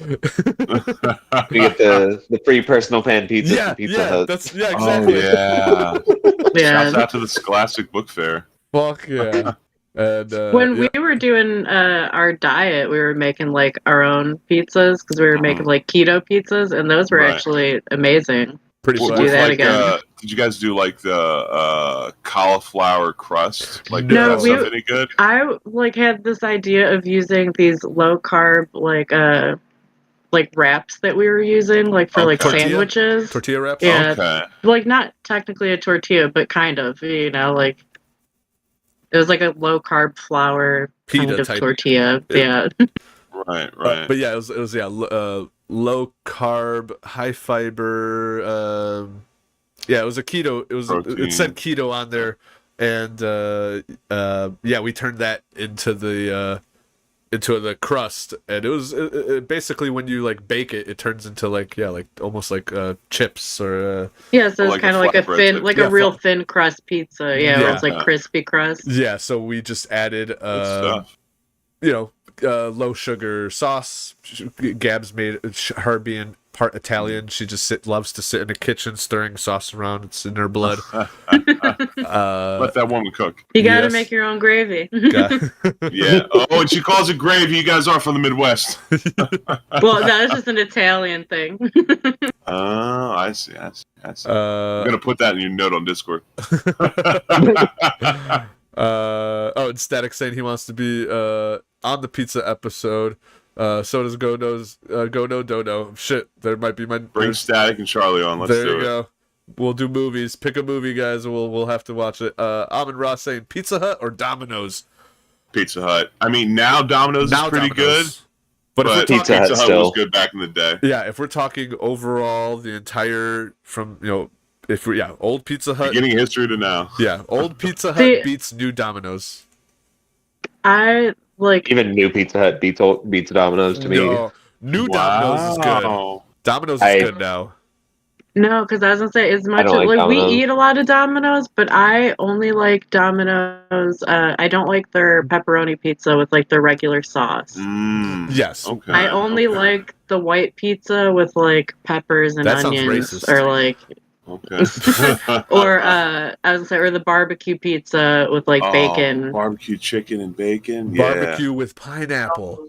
Yeah, I was There gonna say you I go. like pineapple Ooh, and bacon. That's the only time pineapple is allowed is if the sauce Yes. is barbecue.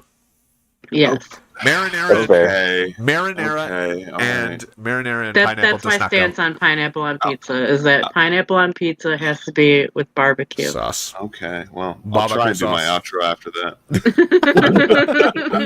Oh yeah. Well, hold I'll, on. Before we get back to we're still sorry. Chat's no going, worries, Paul. Chat's no going worries. off. We Oh man, we should have talked about pizza before. I know everybody's going crazy about pizza. Charlie's talking about crazy stuffed bread from Little Caesars is next level. That is good. It Hey, is. hey, Paul. Yep. Paul, do you want a pizza? You want a pizza party? No, You a want to have pizza a these pizza nuts. party with me? What were you saying? No, a pizza these nuts. Pizza. Oh my Oh, dang it! Damn it! I did it. Gino, you have to know that song. Oh, you know the pizza party by Meerkat, right? DSP? No, I think I've heard it. I just don't know the name. Oh my god, it's I think it's called Pizza Pie Felipe. by Meerkat Mob, and it starts off the best. He's like, "Hey, do you guys like pizza? Do you guys want to have a pizza party with me? Pizza pie, making the pizza pie." Shout out Meerkat, fucking best fucking DSP songs ever. I'll look it up. I'll watch that. No. Yeah. This. And make sure it's not the remix. Make sure it's the original one. The original one's the best. Yeah, Tonight, he I made never- it live on stream too. We were watching it. It was great. That was like my first Meerkat stream that I was watching when he was making pizza pie live. It was great. Goodness. Man, before tonight, I wanted nothing to do with DSP, but I guess now I have to be tangentially related to the guy. Yeah, a Don't little do bit. Hard. It's hard to get out. The detractor community around him is just funny. Like Oh, yeah. watching Oh, yeah. him is painful, but like the other people make him so funny. You know, like Yeah.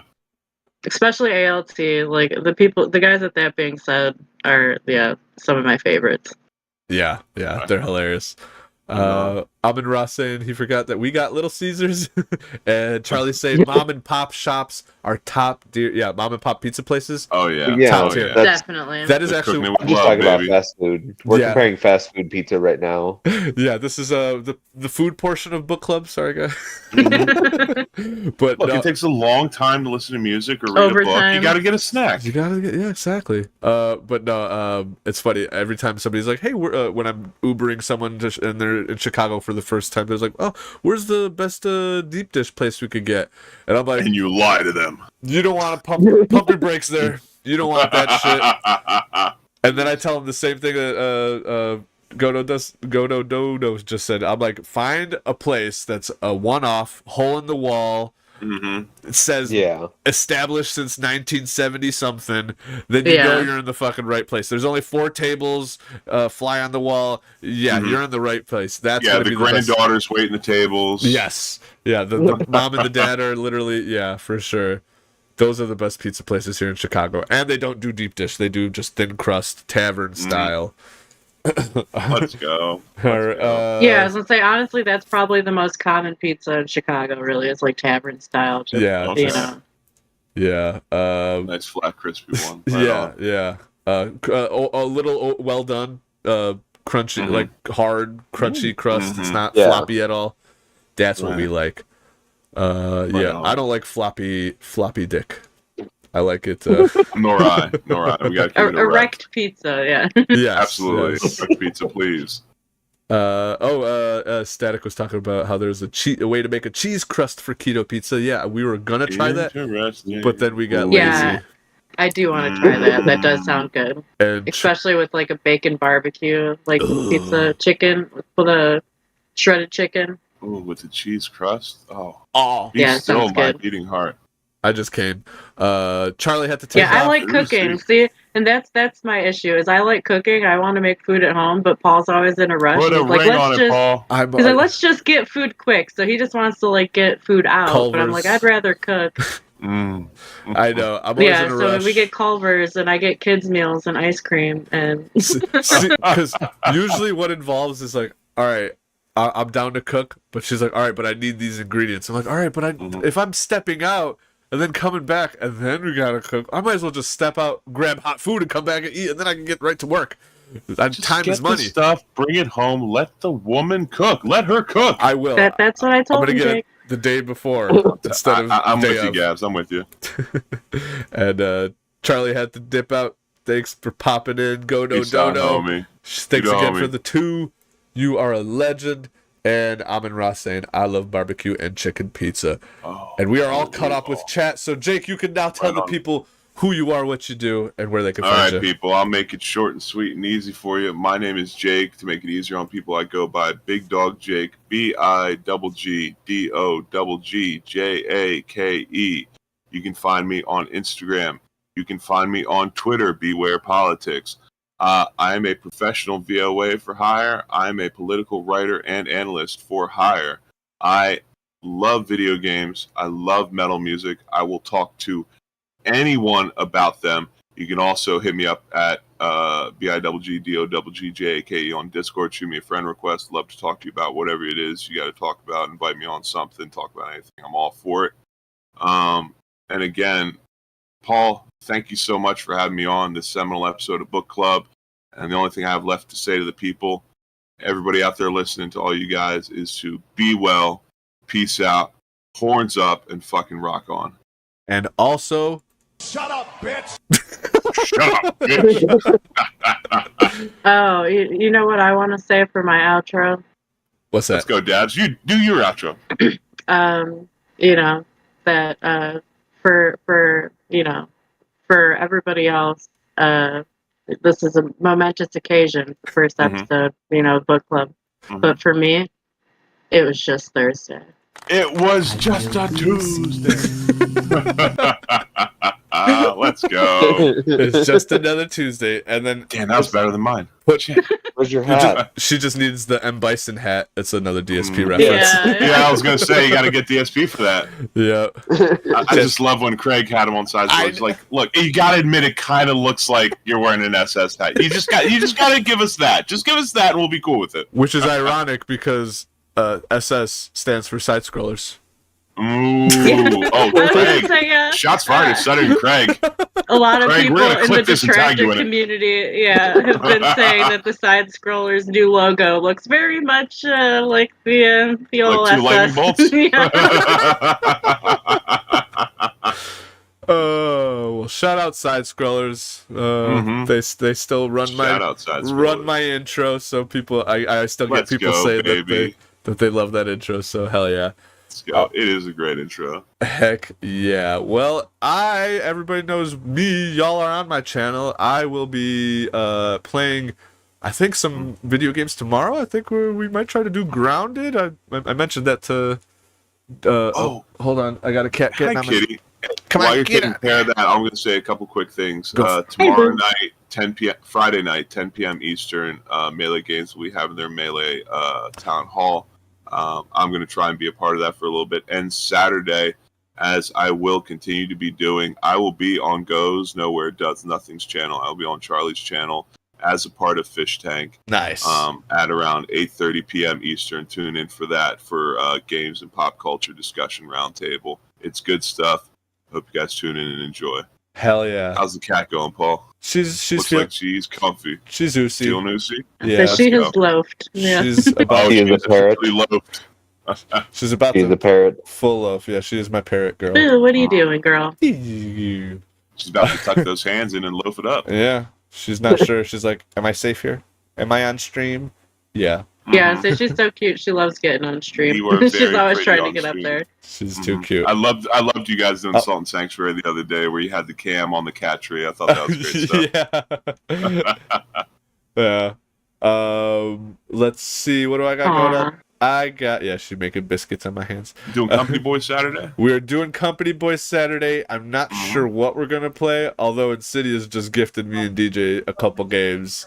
Oh, he's very always, nice. He's always gifted us fucking games. Insidious is the homie. He's been gifted everybody everything. I mean, gifted you a PC for crying out loud, I Paul. know. Let's go. God damn freaking. God bless where's that my- man. You the homie.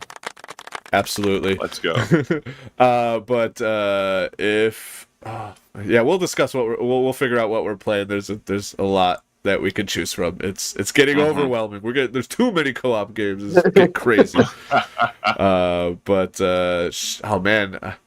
Oh, and you gotta play the detractors thing. Yes. Oh, yeah, Gino. yeah. Speaking of gifted games, yes, Gino gifted me the Detractor, which is a DSP game that came out yesterday. Oh my god. DSP is trying to sue the guy, so I You need to must Yeah, be shitty. DSP already sent him. A Sent cease him and something. desist? Yeah, Oh shit! Oh my god. because he used his face, and he's Oh not my happy. goodness. Okay. Everybody go in the Discord. If I put a link to Twitch, I may stream on Twitch right after this. The Detractor. Ooh, okay. Maybe I'll see how the airport is doing, and Uber and all that. If it's dead, I may play it because I want to play that game before taken down. This is history here. Boo, you feeling Absolutely. Lucy? No. And then also Sunday we're gonna be back at Halo with Paul and the Dude finishing Halo 2. Nice. Let's go. And then me and Dude and Insidious are gonna probably. Pub Friday or no? Oh yeah, I got Beelzepub tomorrow. Beelzepub. Beelzepub tomorrow night on the Devil's channel. That is also in the link tree down at the bottom. Also, yeah, The devil himself, ladies and gentlemen. the Devil himself. Devil made me do it. On Beelzehub, his channel, and our show Beelzepub, which will be tomorrow. Tomorrow's Friday.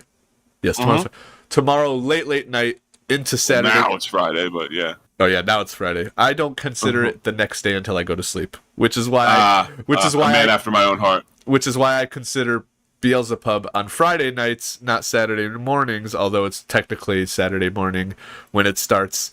So I got you. late I got Friday you. night for those who stay up at even later than Us this. night owls. Speaking of owls, shout out Gabs. Speaking of owls, pub on Fridays, Company Boys on Saturdays, Halo on Sundays. Like I said, the Halo we're gonna What a finish. weekend. Yeah. My weekends are usually like that. I'm happy with at least that regiment of a schedule because I'm during the week I'm like, oh, I want to, I'm like Metroidvania Mondays and co-op or Gruesome Twosome Tuesday co-op. So like I have all these dumb ideas, but I'm like, during the week it's just so iffy. But I'm happy that at least on the weekends, on the afternoons, I could get together with some boys and hang out. So Got to make time for the boys, and the girls got to make time for the girls. Absolutely. Gabs doesn't like the girls. The girls, there's no fun. You know, say love you. She'd rather hang out with the boys as well. They're more fun. All right, guys. With that, I think that is all I have coming up. And I don't really have an outro, so I'm just going to hit the applause button for our lovely guest. And I will say, make sure to like the stream, nerds. Subscribe for more great content. Find Paul Hadoken on Twitch. Find him on Rumble. Follow him on Twitter.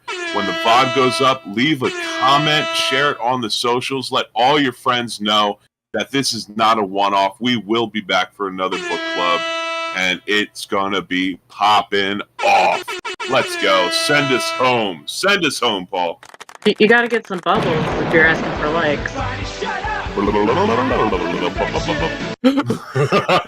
Gino, did I allow the other soundboards back? Are you adding to the soundboard? You did. I did, thank God, because Gino has the best soundboard. I only have these limited ones. I got this though.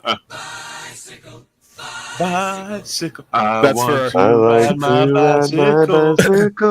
for our Generation Zero streams when we get on our bikes and start riding. But guys, it was an amazing time, and I finally got to end this video. Go ahead, you got it. Thank you, Beetlejuice. I'm gonna finish the stream off. What else can I press on here? 2,000 years later. I'm now turned into Rich from Review Tech. Yeah, I was gonna say, what the hell is this?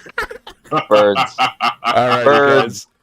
Thank you guys so much. I'm going to just hit the thumbnail and back to the fancy music intro. on. And thank you guys. Check you later and peace out. Rock on, guys.